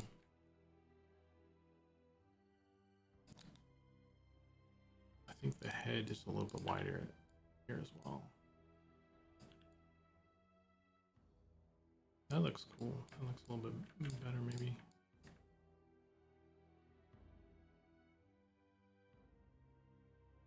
Let's go full on fox or something with this. I don't know.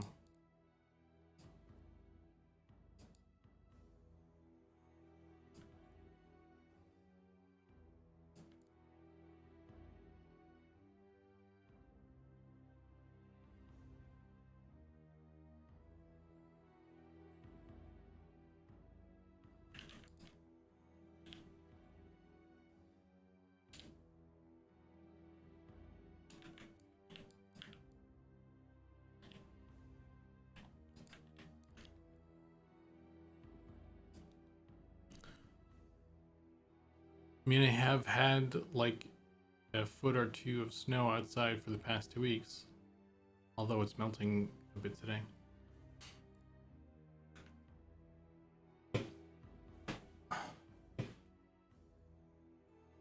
East Canada. Yeah, there's like that. I don't know, like I said, I'm in California, so like real weather doesn't happen here. But I guess there's like something about some sort of storm happening on the East Coast right now.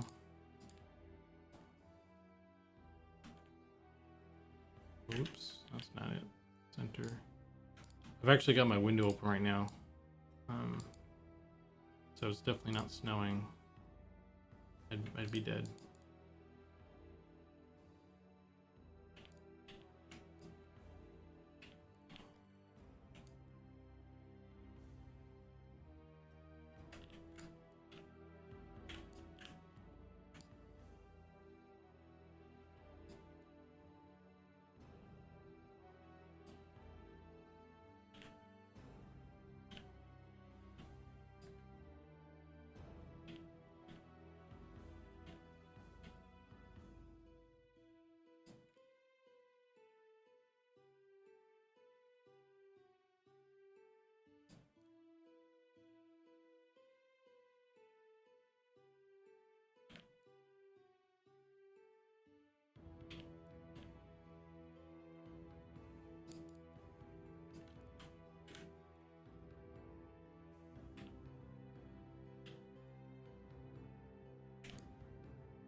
feet are kind of coming together.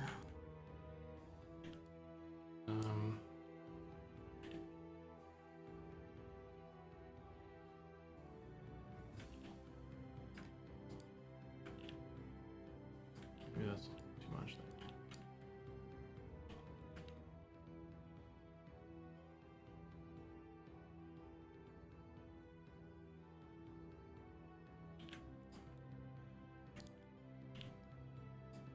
Need to clap some of these as well here.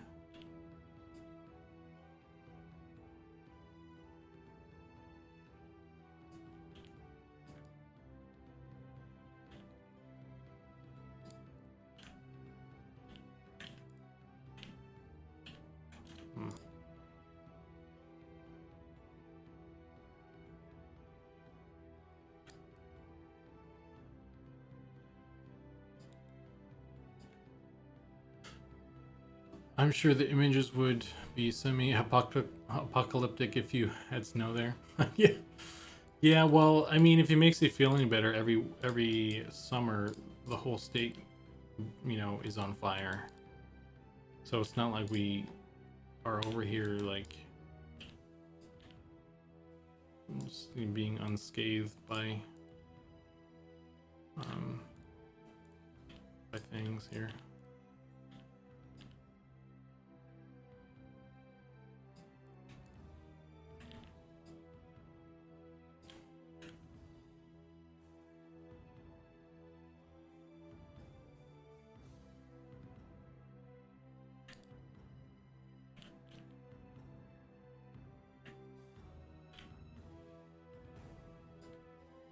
Yeah, you can kind of see it slowly coming together.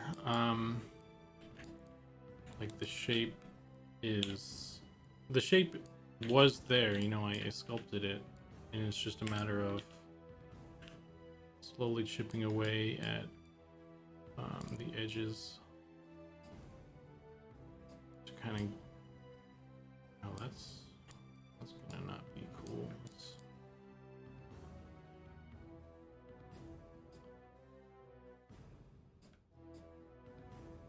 And the edge flow is not great. Like, this isn't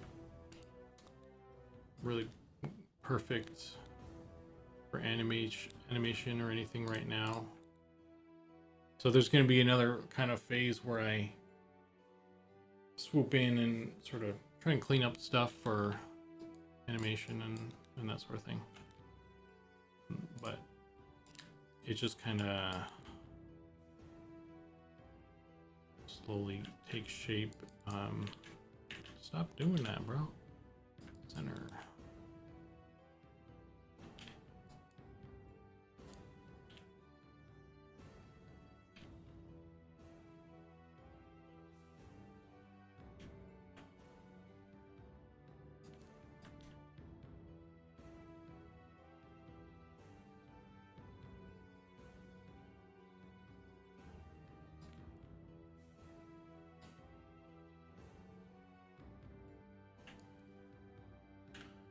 Yeah, like back in, I guess it was 2020 at this point, I think. The summer of 2020,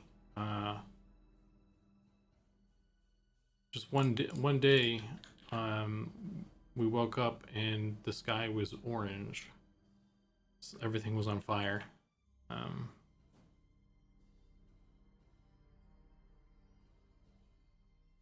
And it was just orange all day outside.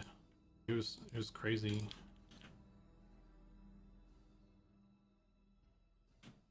I don't know. I guess you gotta kind of pick your poison at this point. Like, do you want to be, you know, you want to freeze to death, or do you want to burn alive? I don't know.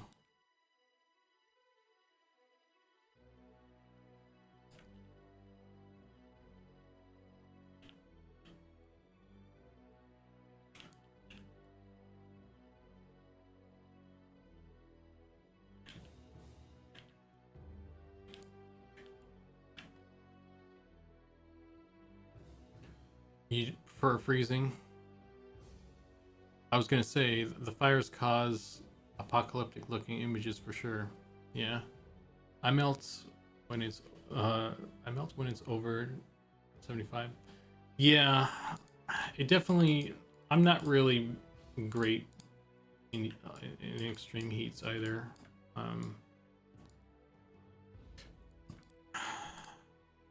I've definitely been thinking about moving somewhere a little bit cooler. We went up to Seattle. You guys, some of you guys already know this. And you know, it was just kind of like a vacation-y go to see Seattle trip. But it's kind of in the back. Part of it was also like, you know, kind of seeing what it's like up there. Seeing if we wanted to move to Seattle or just Washington. Well, we only saw Seattle, but like, would we want to move to Washington, sort of thing. So I don't know. I definitely not really into Seattle, the city, but maybe kind of more inland or a smaller town or something in Washington would be cool. So I don't know if we want to go back up there and just kind of roam around some more. But it would be cooler.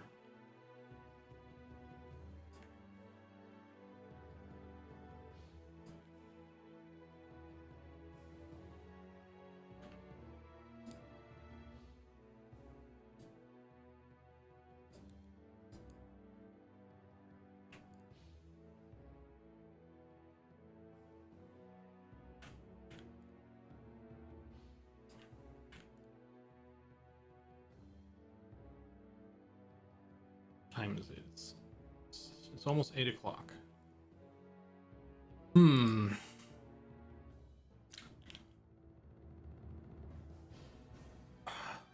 sucks when like in these early stages when like you're not really feeling it. It's kind of, it sometimes makes it hard to kind of keep going.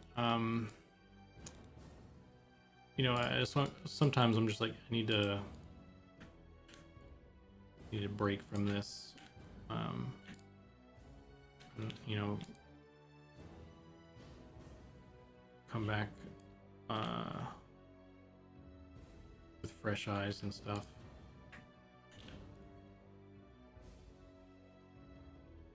So I don't know how well this is working right now.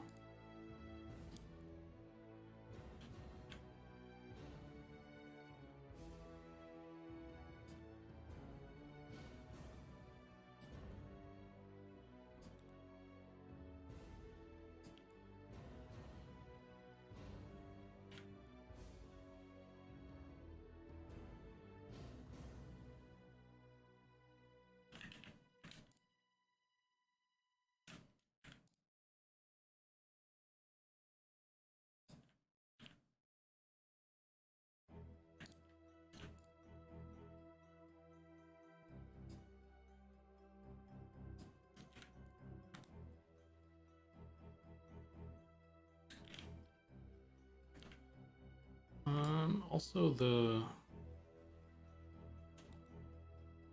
it's weird actually. Definitely looks like a sort of canine thing. I wonder if I should, I don't know, maybe I'm just overthinking it. I guess I'm just like, the thing I'm stressing about is trying to make it like reusable geometry. I feel like we should try and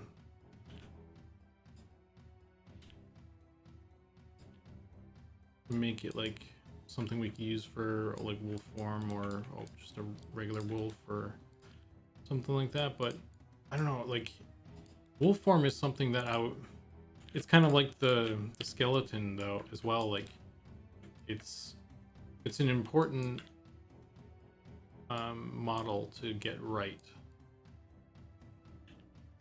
So like right now I wouldn't really be cool, like in the state that this is in right now, I wouldn't be like, yeah, this is a fine for a wolf form sort of thing, or a regular wolf. So that's kind of where I'm like struggling right now. Is like I'm trying to make one thing, but I also am trying to be economical about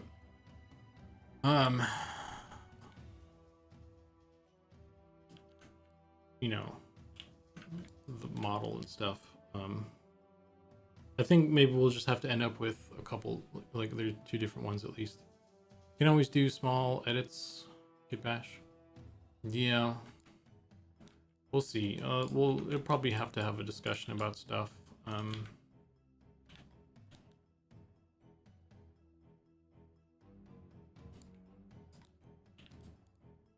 just see what we want to do in terms of you know, budgeting for that sort of thing, because we could probably afford having multiple, like at least two models for the thing. Because I don't think we're limited technologically in that way. The reason we're doing the models at a certain level of fidelity is, you know, the aesthetics of it. So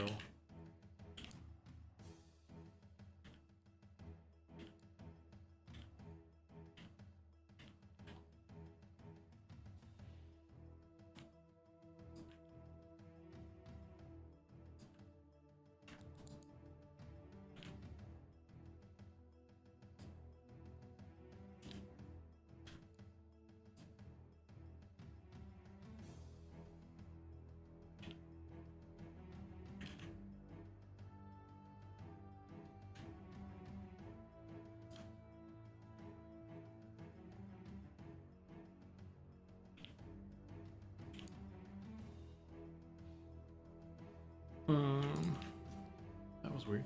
It disappeared on me there.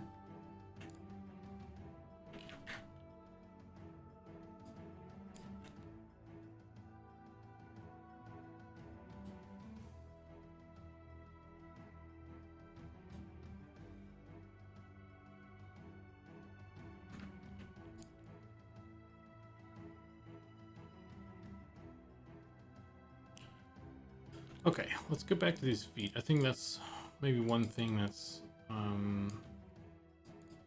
throwing me off, is the lack of chonky feet.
When in doubt, chonk them out.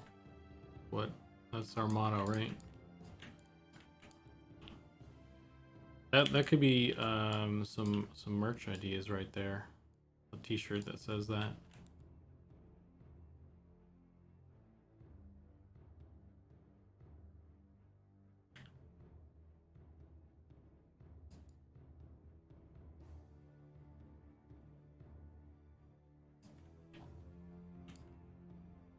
Make it chunkier. I'm trying. That was good. You got lucky there in picking that voice line there. This is on random.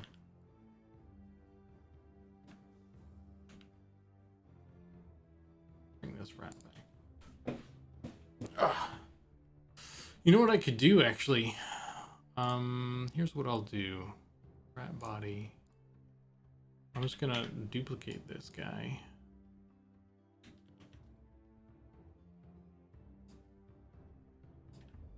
And I'm just gonna steal his feet.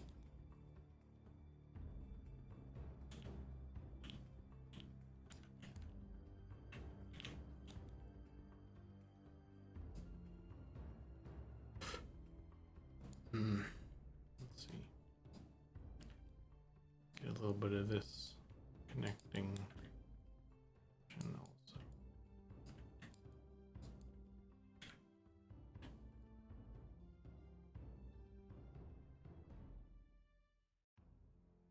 Oh, that already, like, that kind of did it for me.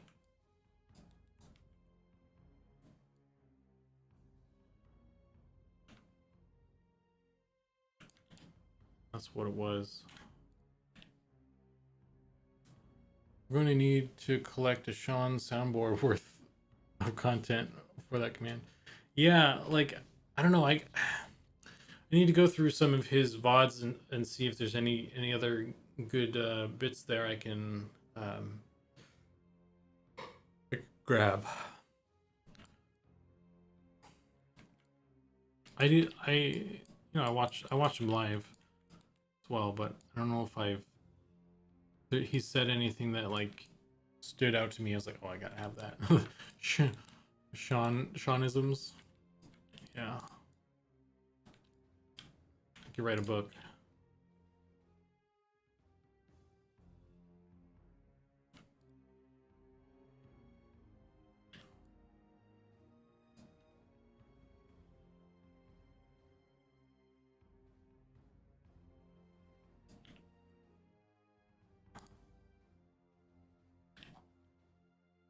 Okay, so this leg is just wonky. I need to fix that a little bit, but I think I kind of like what's happening here.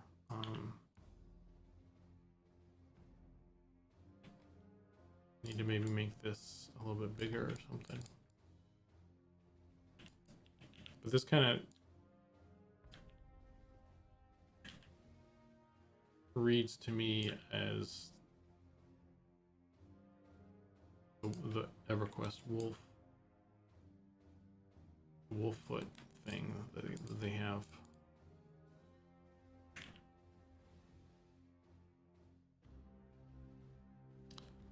Yeah. If you don't look at the back legs, because the back legs are messed up right now, but I don't know, feet at least.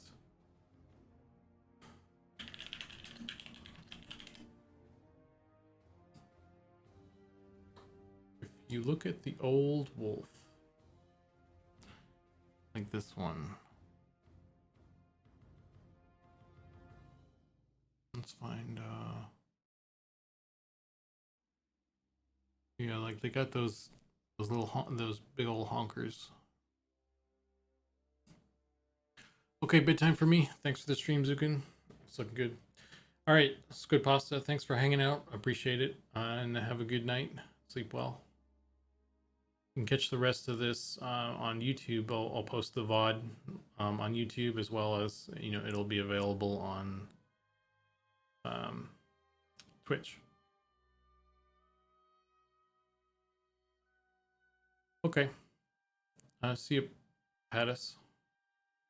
I'm getting kind of tired too. I might actually head off a little bit early today, or maybe I'll just take a break and do something else for a bit.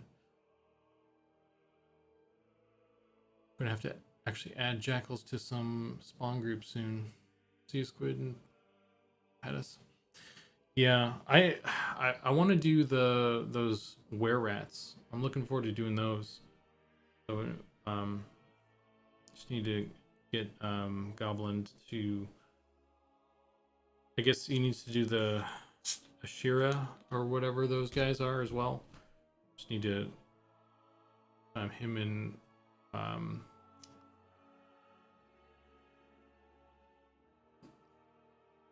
Long concept day ahead. Yeah.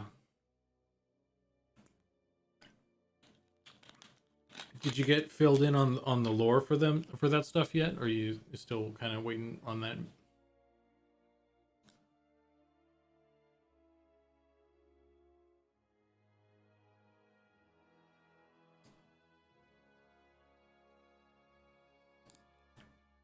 Okay, so one big difference here is these kind of come up a little bit more.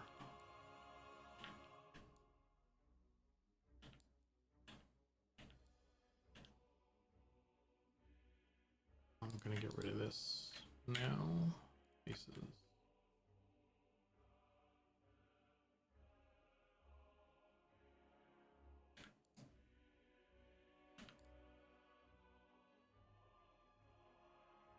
Gonna merge and collapse those.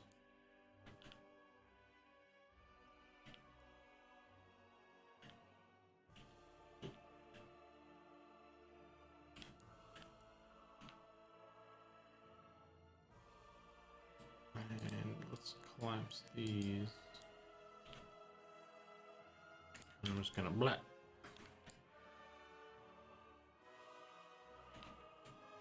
That kind of worked actually, in a sort of way.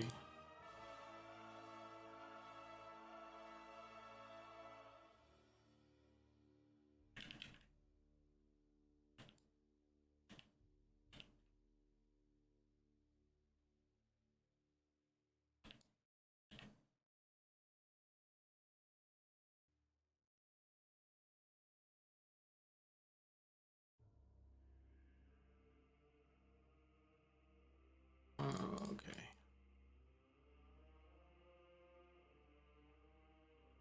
Do we like this? It's kind of fat.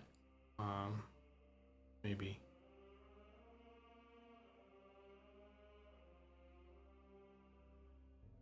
I think I'm waiting to have a good conversation with Ham and everyone about some lore stuff. For your humanoid NPCs, are you looking at bashing them off your PC models or completely separate models for the humans? I don't think we've discussed that yet, or at least I was not a part of that conversation regarding that. I assume you mean kind of how Iki does it. Yeah, like the Quenos guards are not player models. Just wondering if that would add flexibility to your design. Yeah, we haven't really talked about that as far as I know as well. I would guess that it, like you say, it'd be more. We'd have more flexibility if we just kind of did our own thing. And I'm fine with that.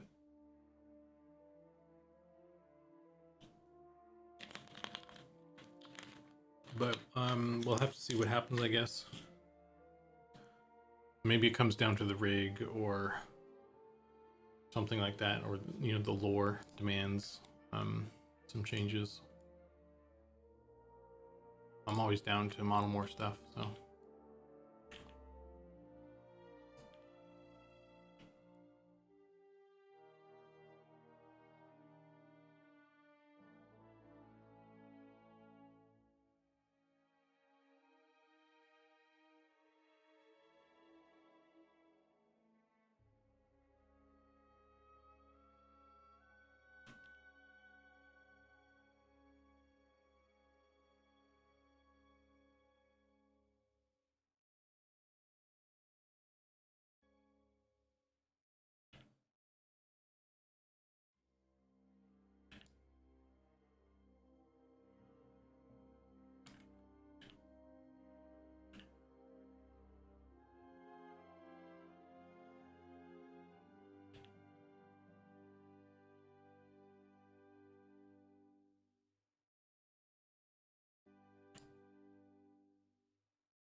There's probably still a bunch of lore and stuff that I need to get caught up on still. I feel like it's not anyone else's fault. I think I need to actually go through the confluence and read what we have so far. At least what's available. See what else, because like these creatures and stuff, you don't really need much of a concept to start working on, but like a were-rat or like an NPC that's like a faction in game stuff, that probably needs a bit more information.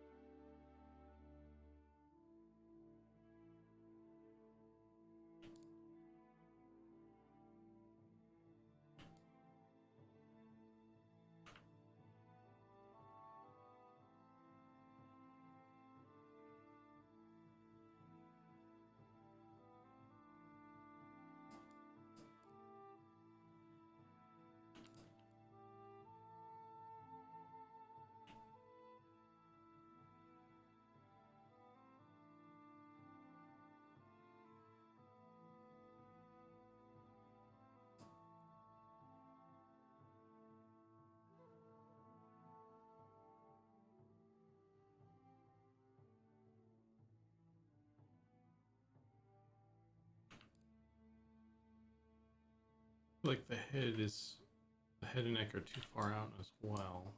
Looking at the reference some more.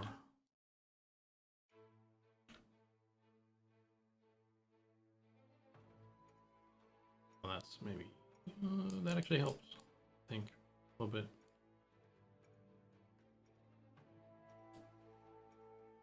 Maybe he's a little bit, his neck is a little bit too short now, but I don't know. It looks a little bit better, kinda, sorta. Like my judgment is becoming impaired as I get more tired. So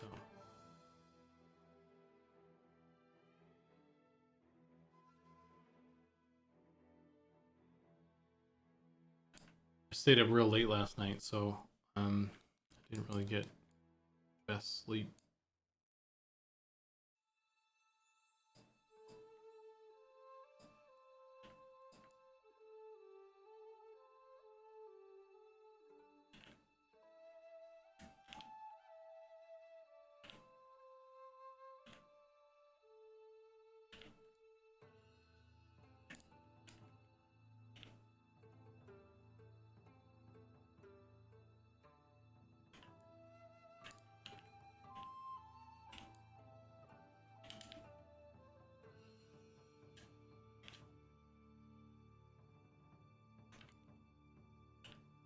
Cool, I can just delete this now. That's a better, looks better. I like that, the butt better. It looks more normal.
It's coming together slowly, I think. Oh, hey Belfaster, how's it going? You missed all the cool stuff.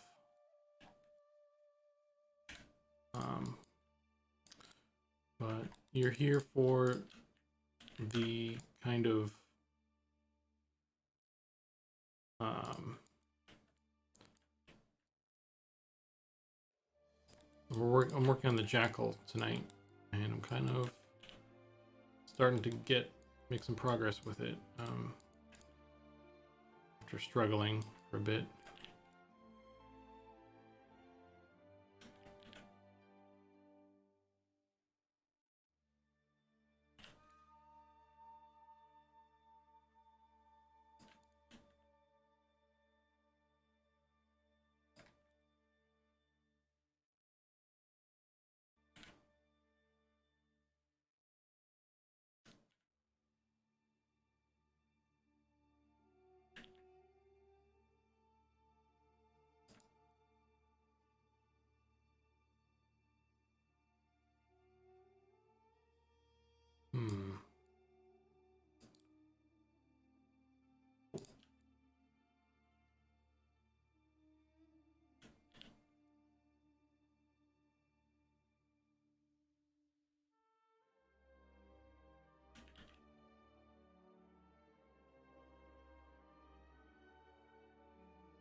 I think people are going to be really excited about all the art and animations going in. Yeah, dude, I'm excited. I'm really happy with how the beetle turned out. I'm looking forward to seeing that. Like, I guess it's cool, like just seeing the stuff starting to move. Like seeing the bat starting to do stuff. It's really cool. Yeah, I kind of want to like edit some of the flapping.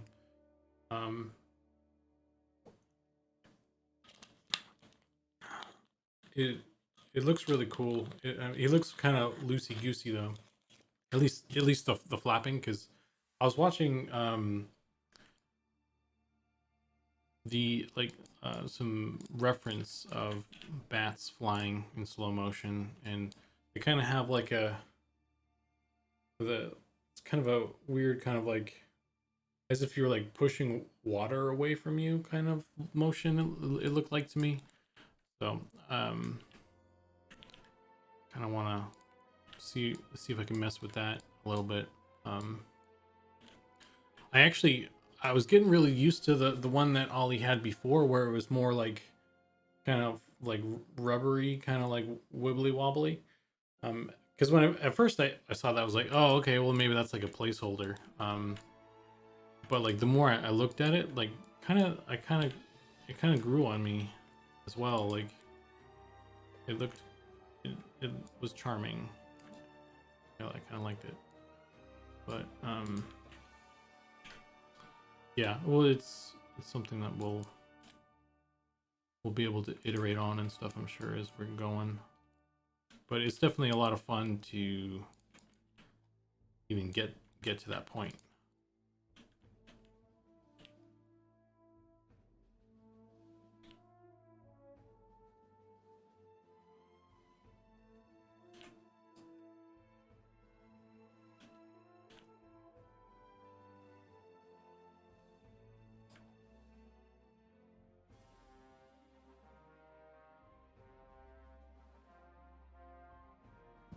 Yeah, for real, it seems like it's coming together real fast. Yeah, but BDC Retro this weekend, like we made like a lot of progress really quickly, or at least it feels like it. I think in the grand scheme of things, maybe it's not like a whole lot of stuff, but it was like significant like steps at least. Ollie getting the animation stuff kind of started rolling. I think he's kind of finished building the system anyway. And then we kind of pounded out the skeleton real quick, and Goblin has the crocodile done. We got like a bunch of new stuff.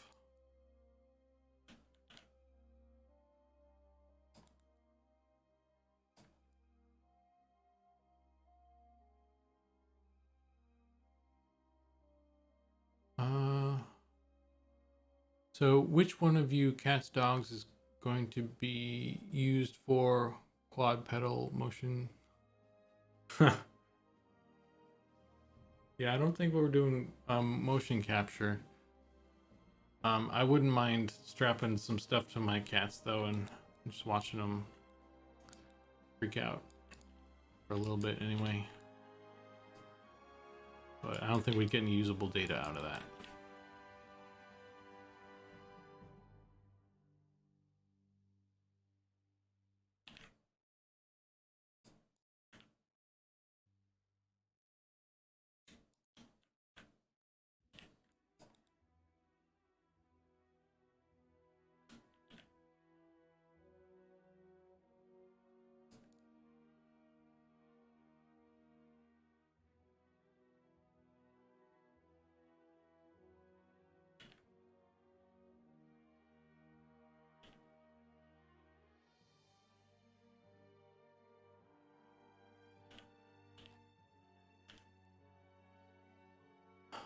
Um,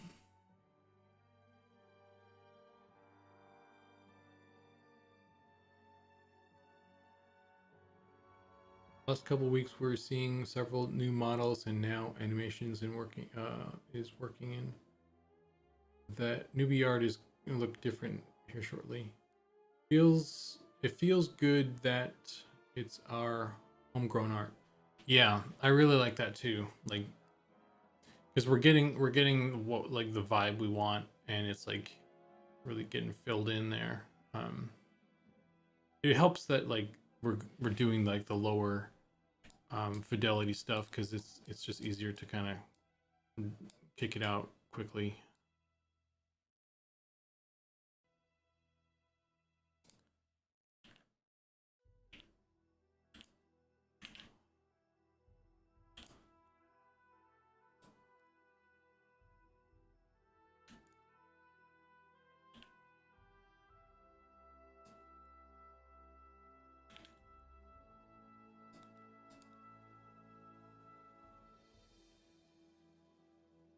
So many indie games just buy Unity assets, and it feels like, yeah, there's a lot of that lately. And one thing that I was really concerned about, Nick, when we were talking about the character models, I feel like I mentioned this before, but I was really worried that we'd end up with some really generic looking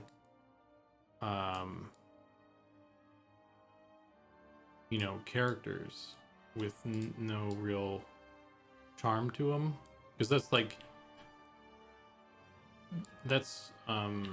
what made the difference in EverQuest, and that's what sets it like other games apart. Like um so there's a lot of games out there, people trying to make games out there that I feel like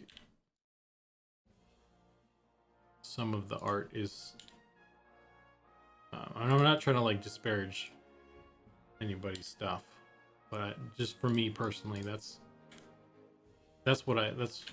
one thing that I notice. And like it's just when the characters are kind of boring or something. I feel like I don't need I don't need something here. This is too many.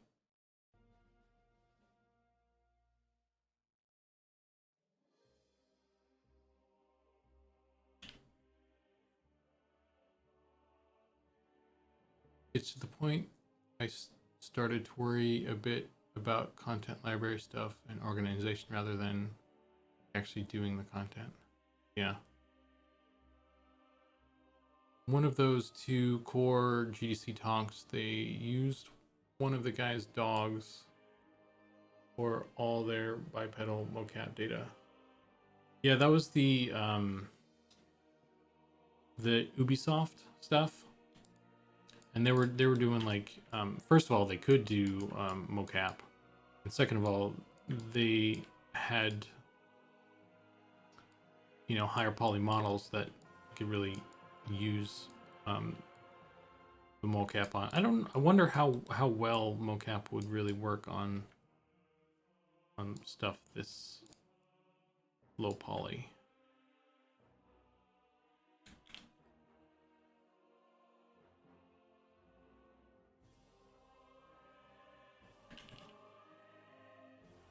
It may be fine, but I don't know.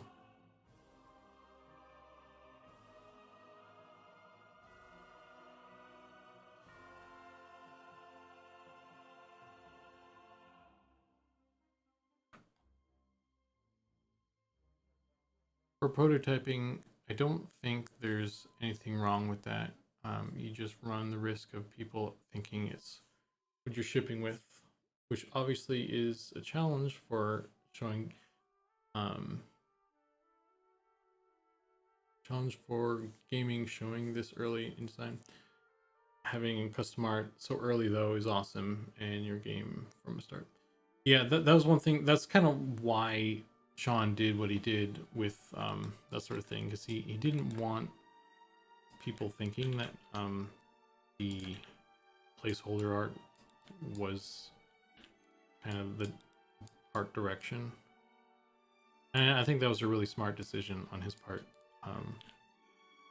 And you know, he even better is like the placeholder art that he did make was actually, you know, fun, you know, because everybody likes the pill boys. So it was just kind of like a really smart decision all around.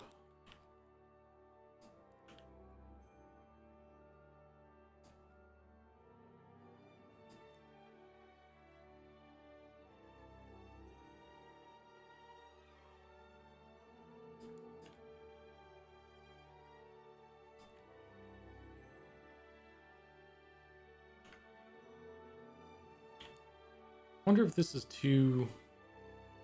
This might still be too high poly. It's not chunky enough, perhaps. Like if we bring back the rat here. Actually, it's... it's still a little bit high, I think.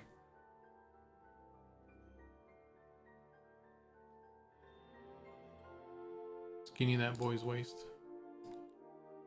The waist is too thick.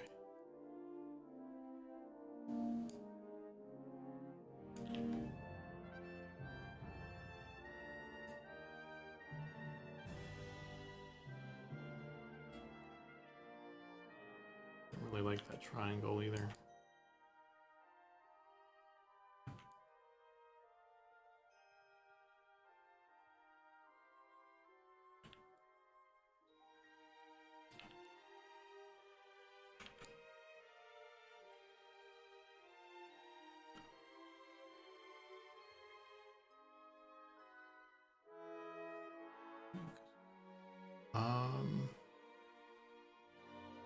A lot of what you guys have made doesn't seem all that throwaway to me compared to other stuff out there.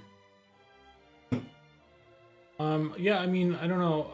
I kind of hope that the stuff that we've been putting together isn't throwaway. I think a lot of it, I mean, there's some stuff maybe I could see like either we do another pass on,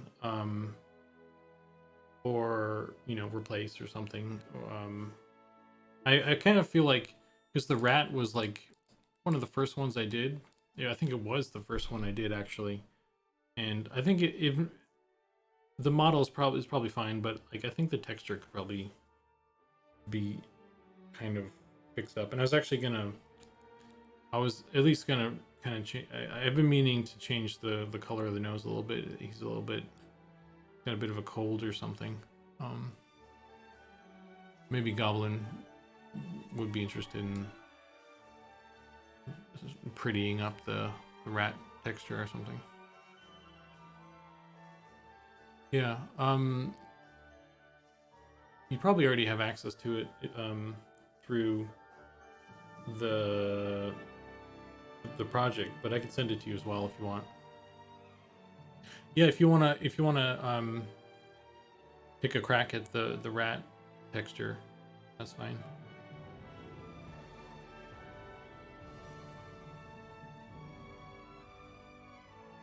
Maybe just square it with the face. BDC Retro suggests. I think the face is pretty low already, but yeah, definitely the nose and the muzzle here is needs to be done. I haven't done that yet, I think.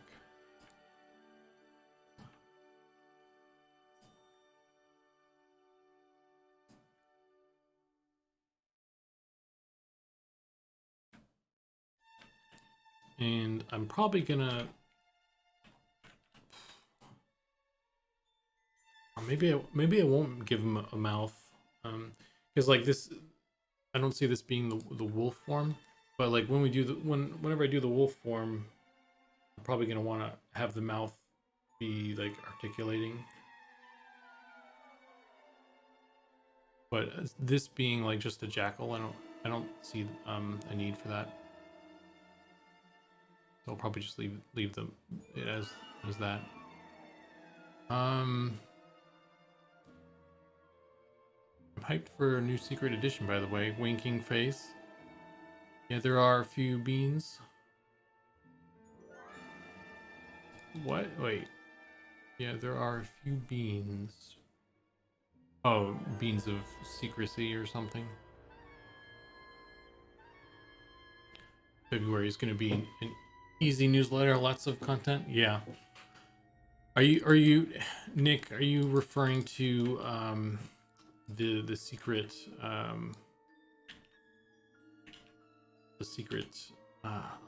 can't even.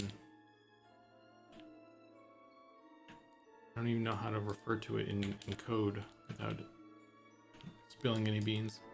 I think I know. I feel like I know what you're talking about, though.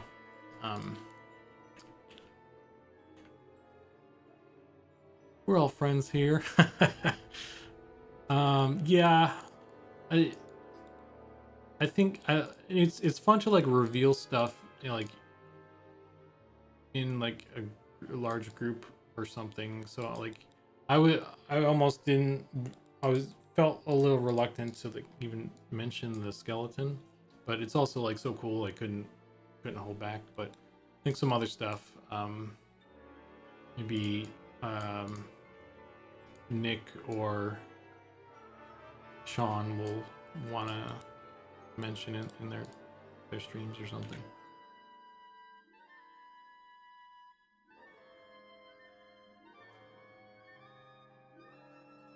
Gotta leave some bits for the other guys to talk about, to gush about.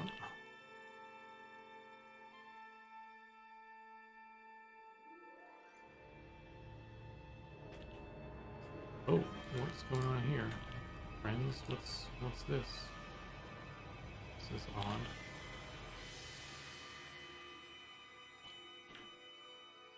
Where'd this face come from, I wonder? Interesting.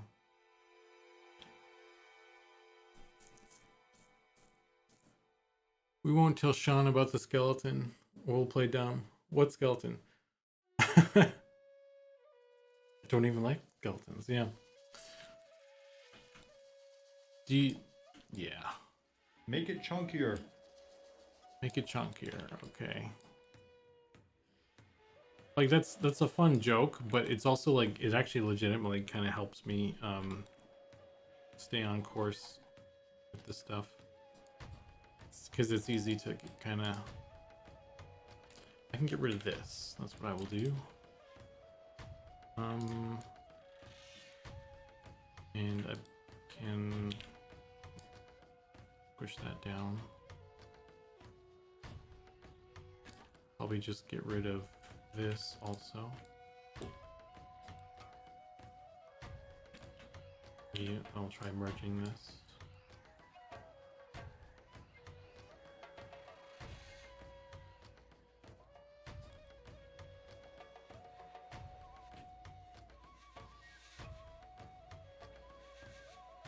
Chonky Jackal.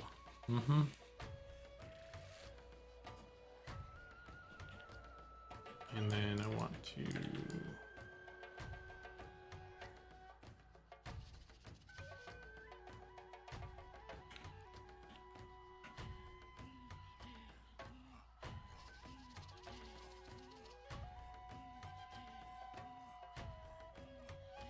Something weird going on there. Aha! Face on the inside there or something? What is this?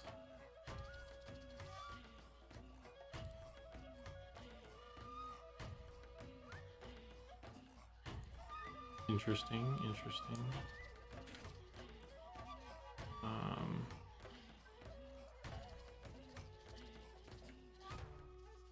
Okay.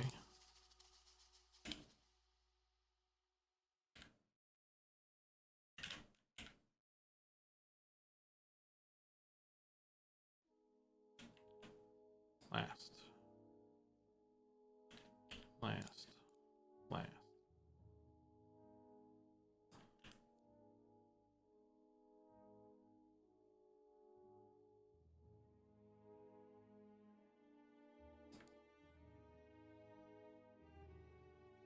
Goblin and or Nick, when are you guys planning on streaming next? Yeah, you guys don't really have a set schedule.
Probably merge this one down to...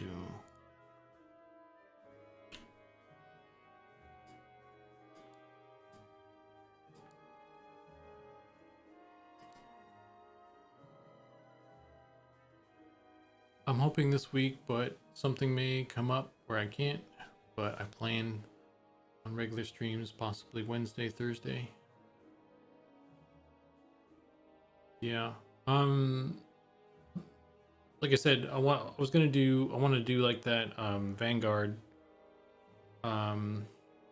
raid dungeon fun thing this week sometime. I was thinking I would just stream it as well for fun. I don't know if you guys want to do that tomorrow or whatever, but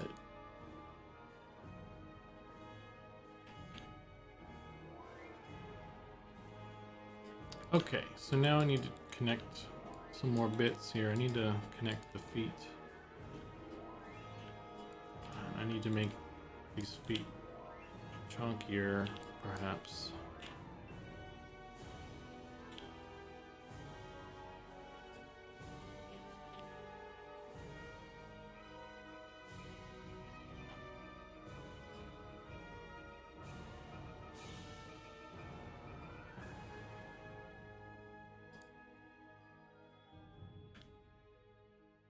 Yeah, again, I don't know if some people came in after we were talking about it, but I was playing, there's the Vanguard Saga of Heroes emulator,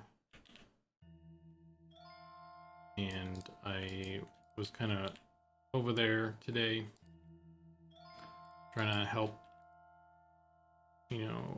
sort of test the implementation of the learned learn skills, the skills that you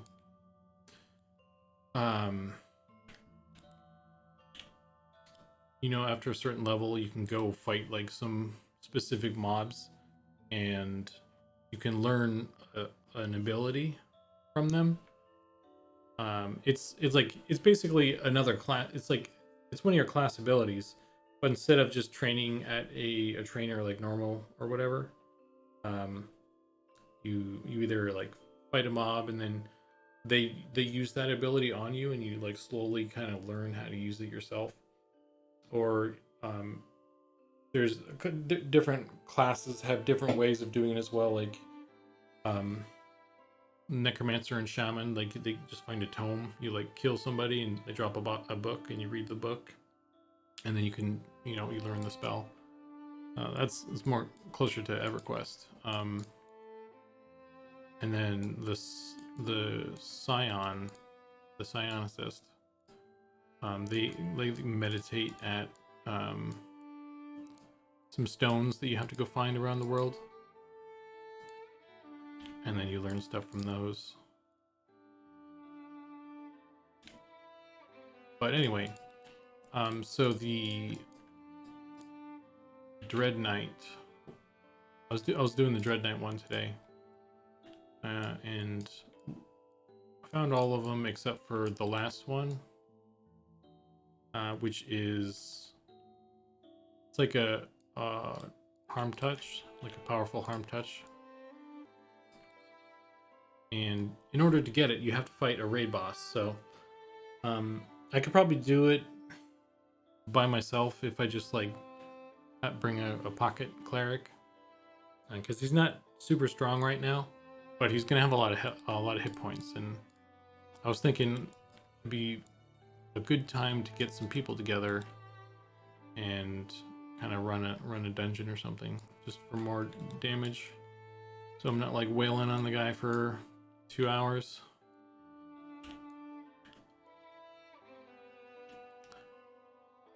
So if anybody wants to join, you guys are welcome.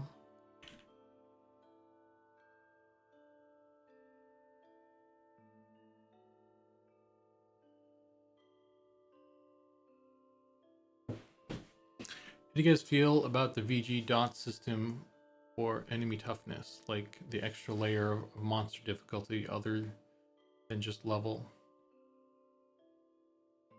Think it adds something, or is just unnecessary? I don't know how I feel about that, honestly. I don't mind it. I think maybe there's kind of a part of me that is against it, just because it kind of takes away oh crap.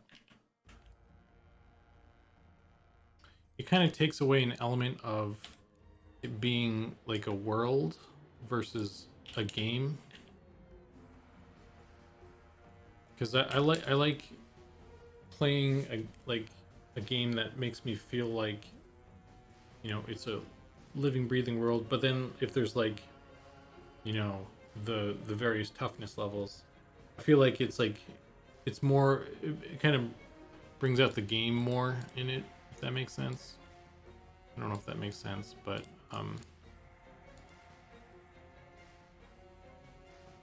like I'm not against it. It's just kind of, it's a little bit of immersion breaking for me, I think.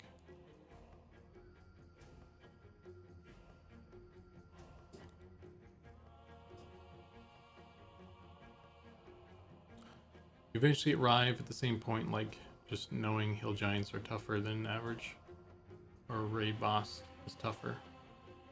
I think we want to have several tiers of mob difficulty like that, but not player facing.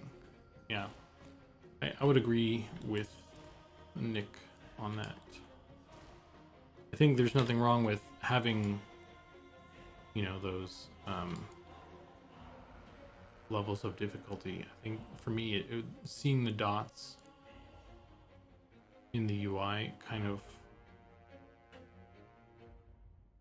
had a negative reaction towards like not a violent reaction, just like, you know, I'd rather find out myself or something kind of thing. Just more natural.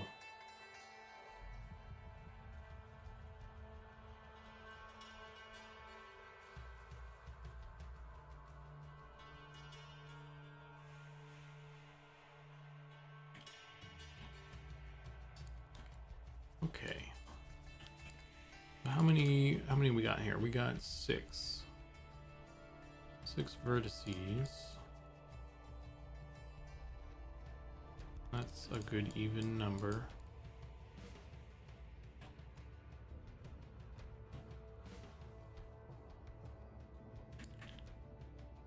These ones have 5. What am I missing here? Just one in the back, I guess.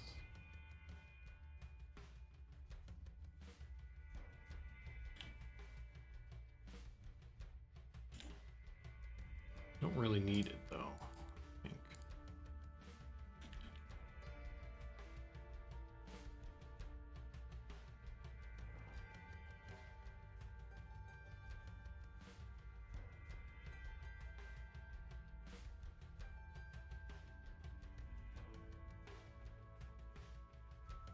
Maybe I can just get rid of these ones here somewhere.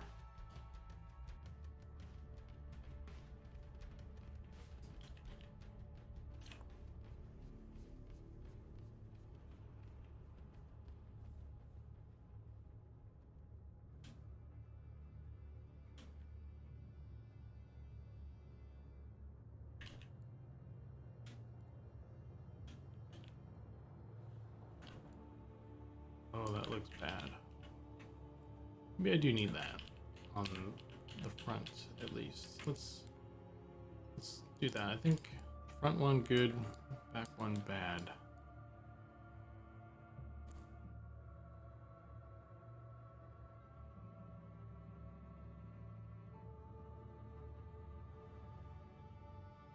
I loved it at first glance, but the more I thought about it, I'm like, oh, EQ was kind of already doing this anyways, just didn't show us.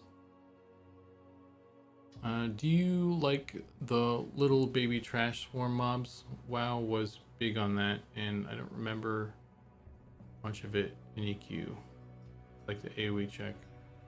I don't think they're the worst thing, as long as you cannot abuse to get from them. Probably have something like that where it makes sense. Yeah, I wasn't really super into those. Like I don't know, like one thing, like one distinct thing that EverQuest did was kind of the lack of AoE, AoE fests. That was like, for me, like the transition from EverQuest to WoW, like that was like one big thing that I noticed that I didn't really care for, was like just spamming AoE stuff all over the place, versus EverQuest being more calculated and requiring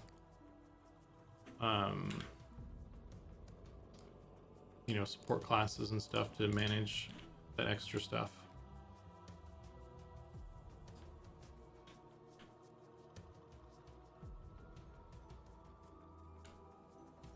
Yikes, this is not going great for this leg here.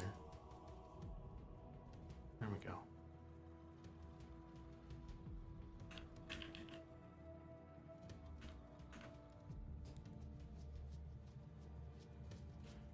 I think it can work in the EQ style. Yeah, maybe. I mean, I'm not saying that we shouldn't have area effects stuff. I think area effect spells are a lot of fun. I just don't want to go overboard with it, I guess.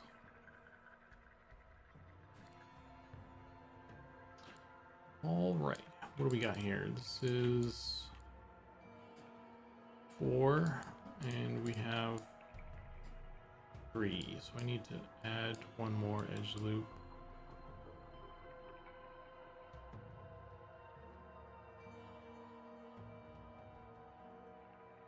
Where do I want to put it is the question.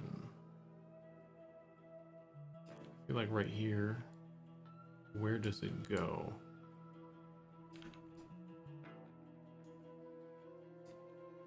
Maybe I'll do that.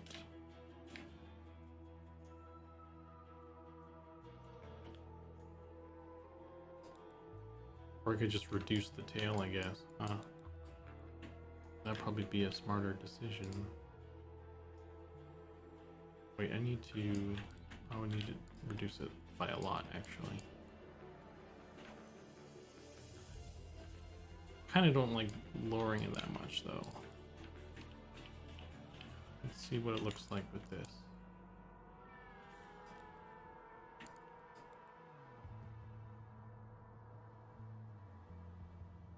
Edge slide.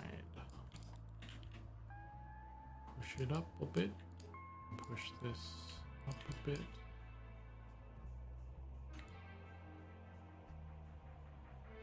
And then we can join these. Just kind of blip.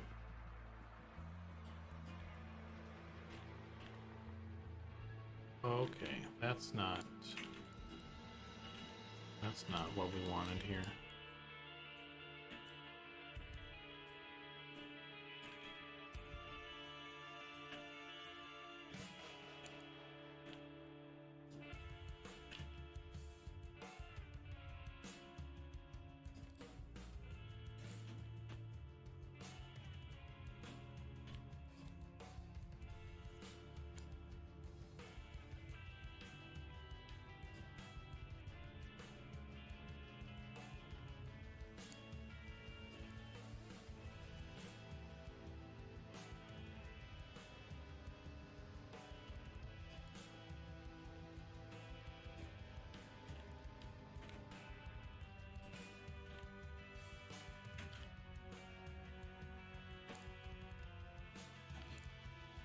Okay. Might actually get this done kind of today. It's almost 9, so maybe I mean I think I just need to connect the head and the ears.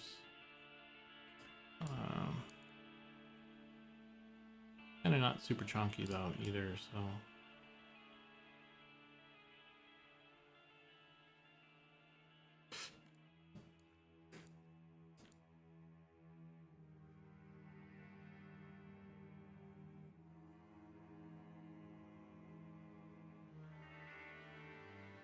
wonder if I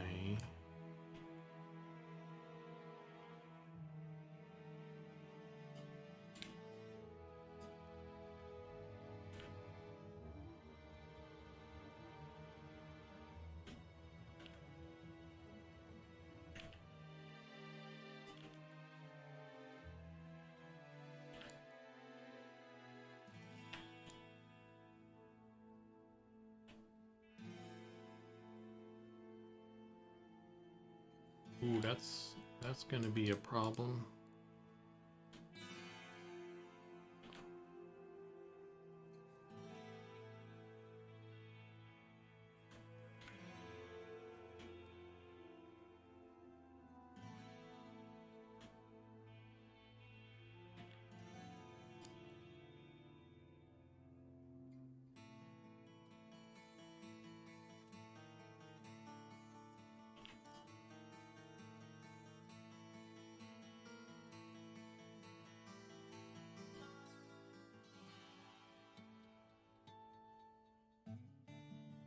Man, you guys are chatting up a storm over here. I can't even keep up anymore. Let's see. I think it can work in the EQ style, not AoEs and stuff. Just the types of mobs he's talking about. You'd still have a lot of mobs to mez, etc. I wonder if no XP flags would lead to customer service nightmare of never-ending bugs on mobs that don't give experience. I feel like, well, maybe, I don't know. I think if it's pretty obvious that it's a mob that's like one of those lower tier ones or something, maybe it wouldn't be as bad. But I see what you're getting at. But a few more interesting target selection options, like low HP mobs that are like glass cannons, gives DPS something more to do. AoE in EQ was kind of janky. It seemed like you were at the extreme end and in a nuts XP farm group, or the spell was not even worth buying. Yeah, that was kind of my experience. Like, that's how I felt, at least. Like I tried to do like quad kiting on a druid a couple times here and there, and like, I don't know, I would run out of mana before I could kill the thing, because the spell just didn't really do a lot of damage, or enough damage, I guess. But I also probably came down to me not having enough mana, and my gear wasn't good enough, you know, that sort of thing. But the former is probably as broken as something like Charm. It's a bit radical, but I'm holding off from putting in AoE damage abilities for now. I think we'll have some, but I don't want it to be used too easily. There's something magical about a methodical, more traditional play. Yeah, Nick, exactly. That's what I was saying. And I think I totally back you on that decision to not do AoE stuff. I feel like it makes sense to focus on what we have, like the kind of the fundamentals, and get that working, and then we can start adding kind of more flavor stuff and more interesting you know, tools like AoE and whatever else. I think if the aggro on them was a little generous in the player's favor, that could help. It's the blasting everything that isn't taunted and taking the focus that makes them tough to find a use for. Enter the cheesing of AoE mez. Maybe long cooldown AoEs could be in to help deal with those types of swarm mobs, but not so much intended for use in standard mobs. Yeah, I guess like if you want to do AoE, I think you need to put them in kind of intentionally as well, though. So there's a bit of a balancing act there, maybe.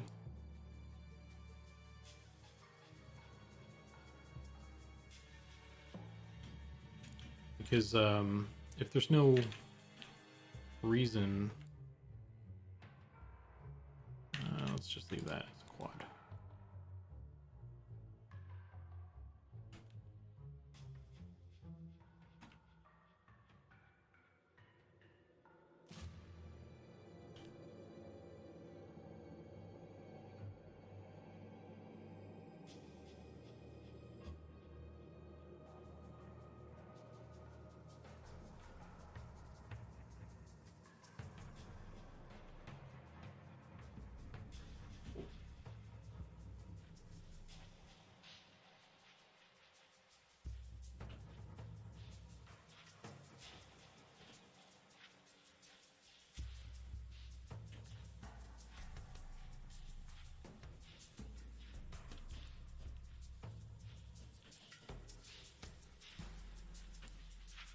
Oh man, I just realized that that's only edge loop, so that's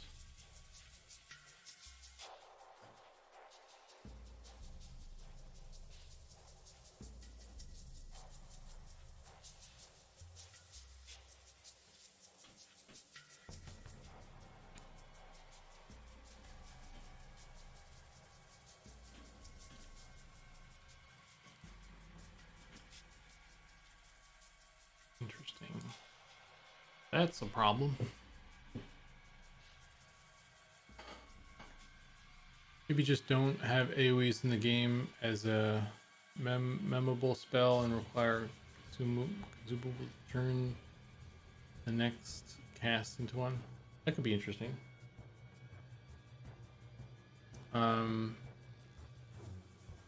Blizzard is finally kicking off. Wonder how much we'll get. Oh, the Blizzard is kicking off. Good luck there, Nick. Stay safe. Is it like blowing on your windows and stuff? That's kind of like, we got a bit of storms here since we moved, and I'm not really used to it. It's kind of unnerving a little bit.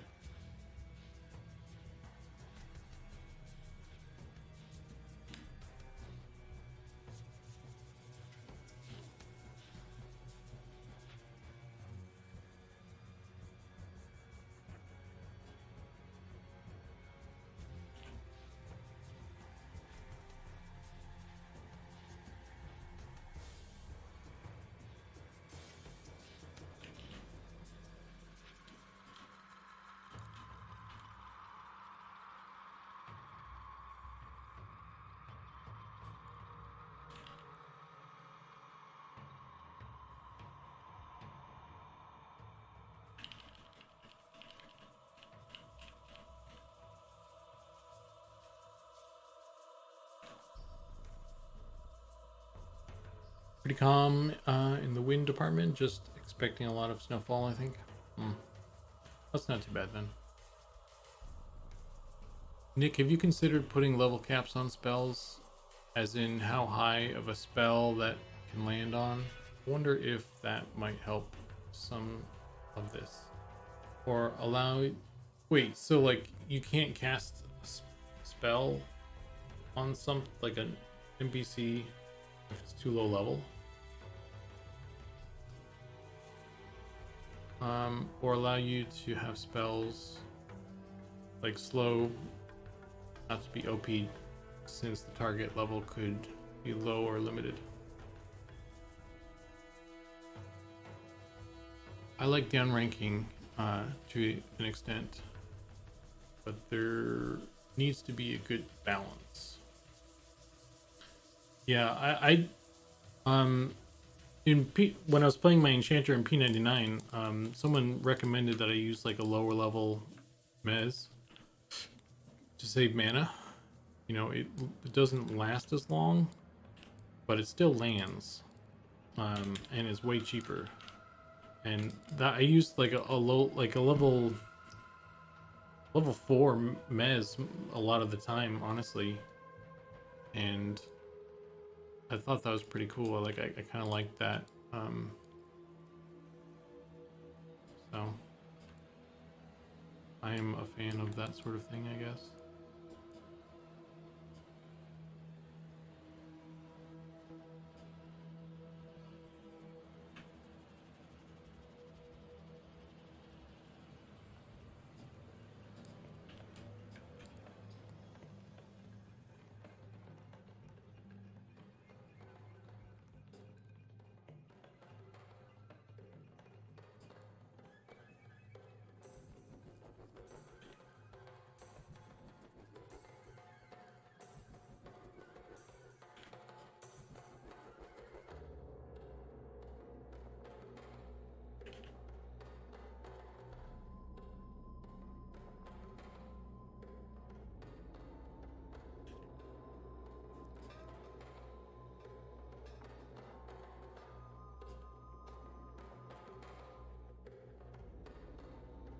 Can't even keep up with chat when you guys talking so much about this. Could do the same in reverse for spells like Res. You may be able to 96% someone much lower, but can only 50% someone of your level or whatever. Interesting. I mean, I don't know if I like that, but that's an interesting thought. Yeah, that's an idea for sure. EQ debuff progress feels odd. Debuff progression feels odd. Why don't you do things to encourage it earlier levels, like inserting mob archetypes where you are super encouraged to slow and or melee debuff it. Yeah. One thing that I really liked when and I don't know if, like I don't know if we want to do this, but when EverQuest allowed you to see the debuff or the buffs on mobs, I really enjoyed dispelling that shit. Like that was really fun for me for some reason, I guess. And it like really, you know, it made a huge difference when you actually did that stuff. But it also kind of did sort of take away certain something from EQ as well.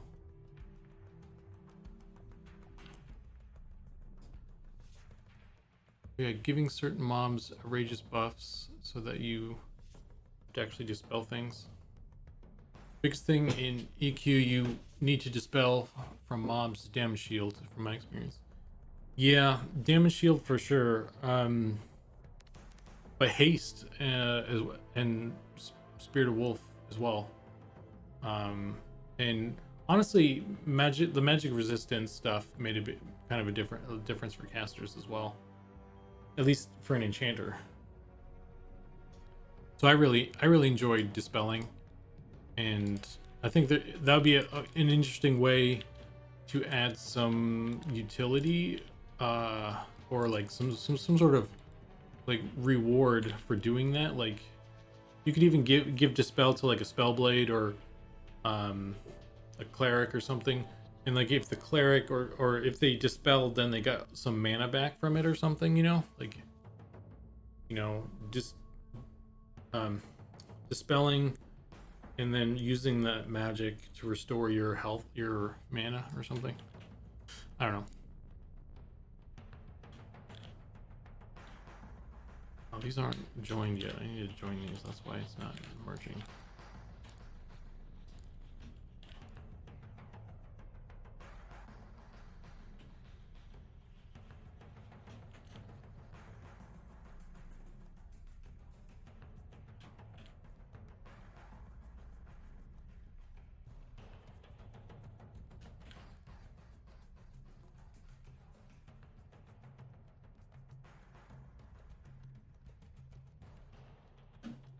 Oops.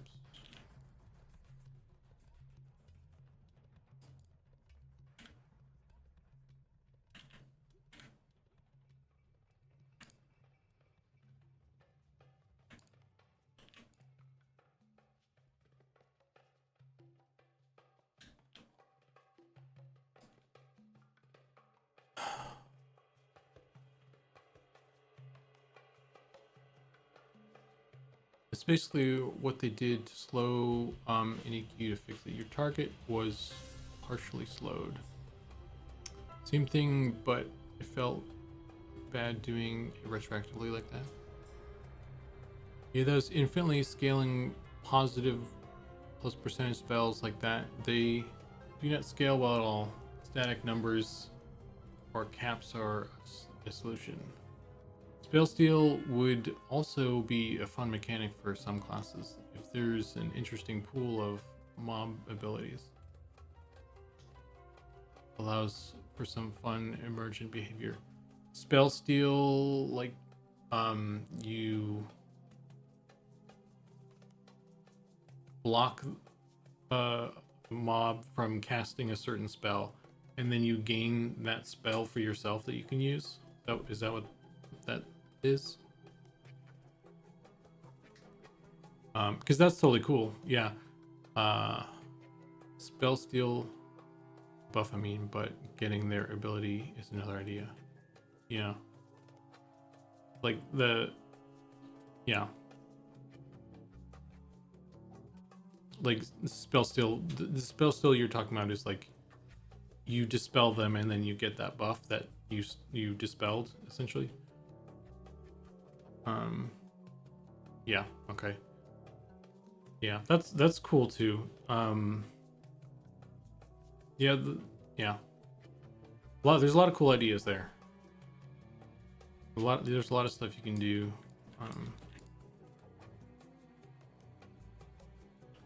Oh crap. Where's my slide edge? Here we go.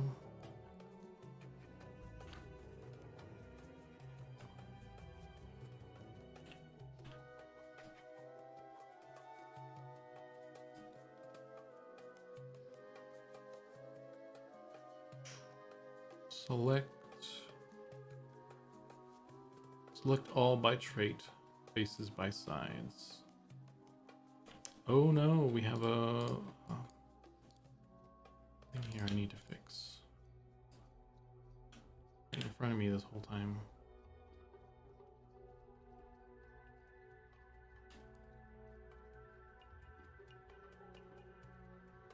That should be fine, I guess.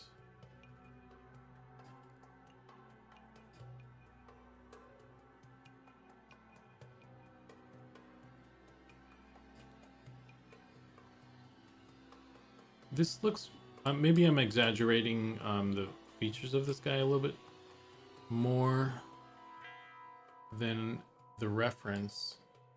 And he's looking even more fox-like in the model.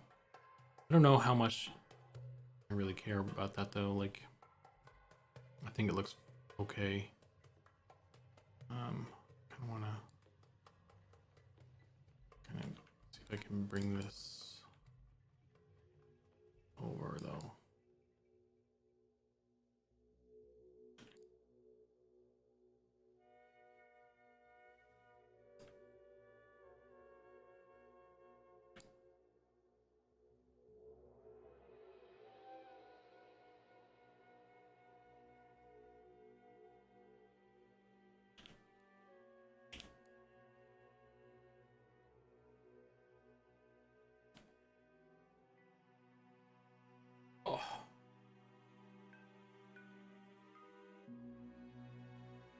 Because NPC can offer unique buffs that players don't have, which is kind of cool, or that their class doesn't have. Could also do an absorb spell to mana, maybe for Spellblade or Inquisitor. Yeah, we need to get attribute bonuses in still for things like Charm, Pacify. You remember in EQ when you first ran into enemies that could cast spells, like Desert Man, they were absolutely destroy you. Looking forward to seeing that on some future streams. Maybe we'll really add value to the anti-magic classes. Already saw the clerics casting trouble. I don't know. I don't have any like visceral memory of, you know, running into the first caster mob and it like destroying me. Like, no doubt I got destroyed, but I don't remember. Like, it's not something that sticks out in my mind.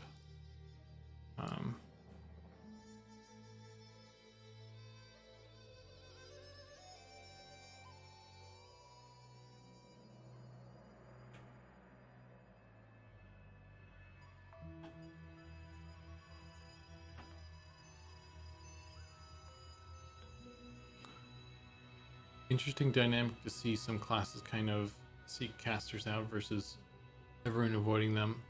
Yeah, that is interesting because generally in EverQuest you avoid casters. You want to find like a bunch of warriors to go grind, you know, XP on and stuff. I kind of liked as an enchanter. One thing I did like about fighting casters was that I could mana drain them. That was pretty fun, but even still, fighting, you know, fighters and stuff was easier to deal with generally. All right, let's see how we can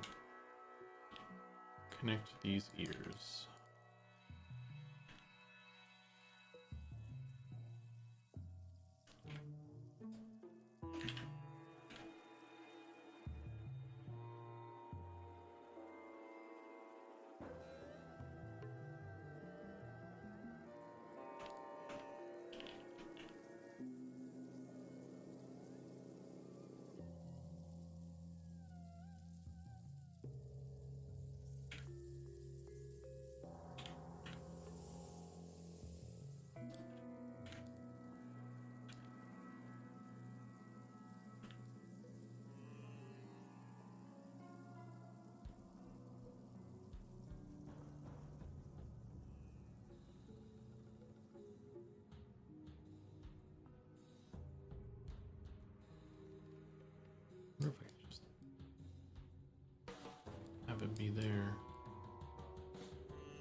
And go back in and keep working on Fall and Watch NPC ability stuff. There's some stuff I need to test. I'm kind of evil, so I'll make it hard to avoid caster mobs. Well, as long as you give us tools to deal with those problems, I don't think, you know, I can complain too much.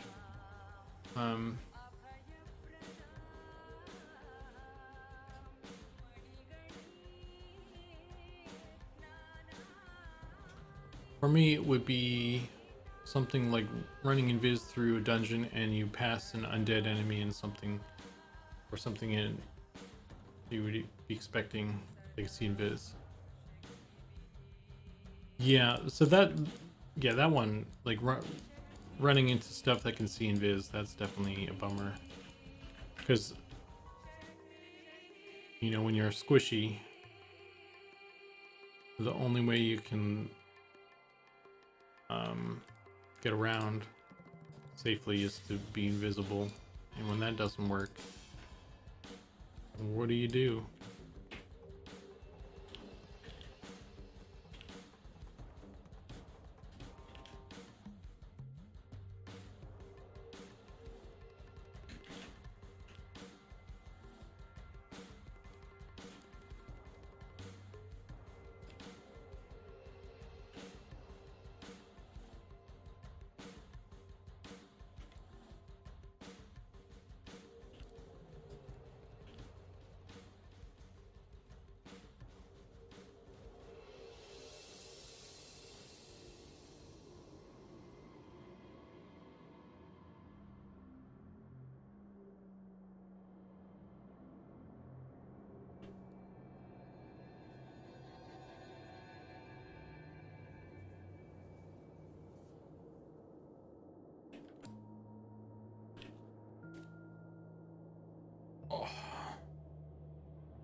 So, I'm kind of close to getting this guy manifold. I think once I get the ears on, I think that might be it for me tonight. So I'm starting to go here. Need a little bit of a break.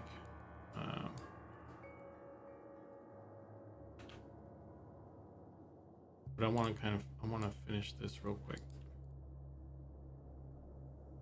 since I'm so close.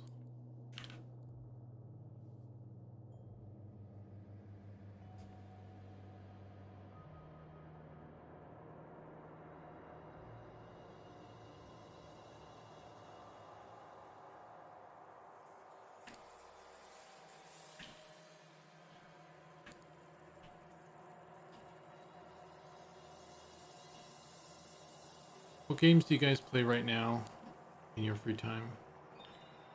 I've actually got sucked into Turtle WoW. I've been playing a bit of Turtle WoW, honestly.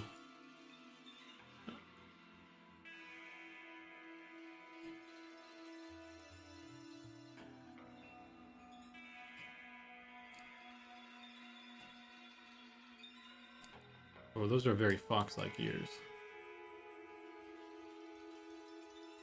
I don't think they're that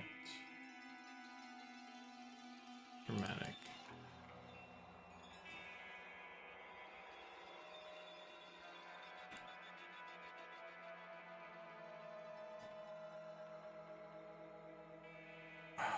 I got reinvested into EQ on Project 99 because of Eminem.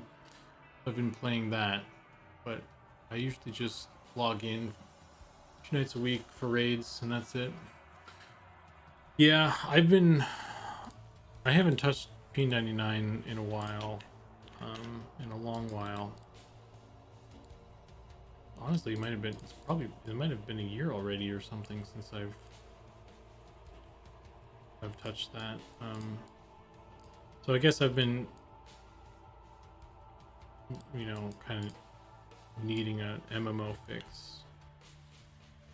I was kind of playing a bunch of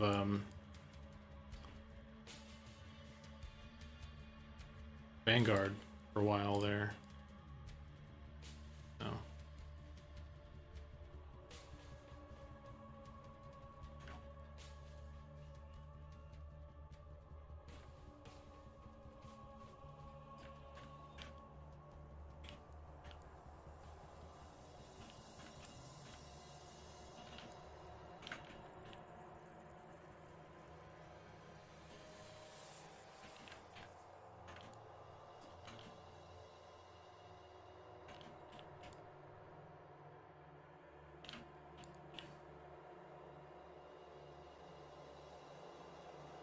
I needed to do a full EQ playthrough. Important for M&M dev research. Yeah, I bet, dude.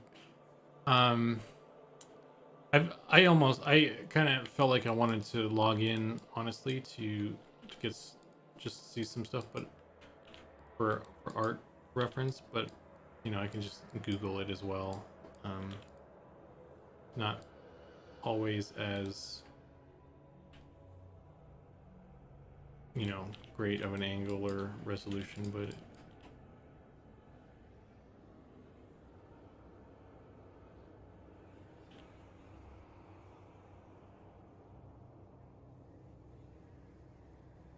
okay, how are we gonna do this?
Okay, bam.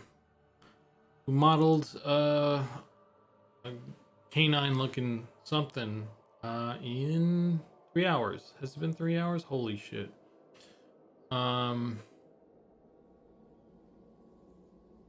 So obviously this isn't totally done. I need to UV it still, and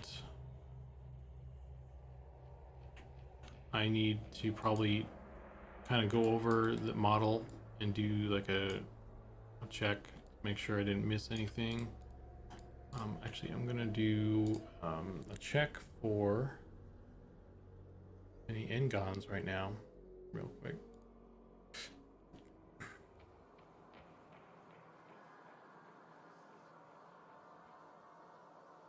Okay, so we're good there. But yeah, so I still need to do some stuff to this, but the model is kind of at a place where I could start UVing and texturing stuff. And so it's a good stopping point for me right now.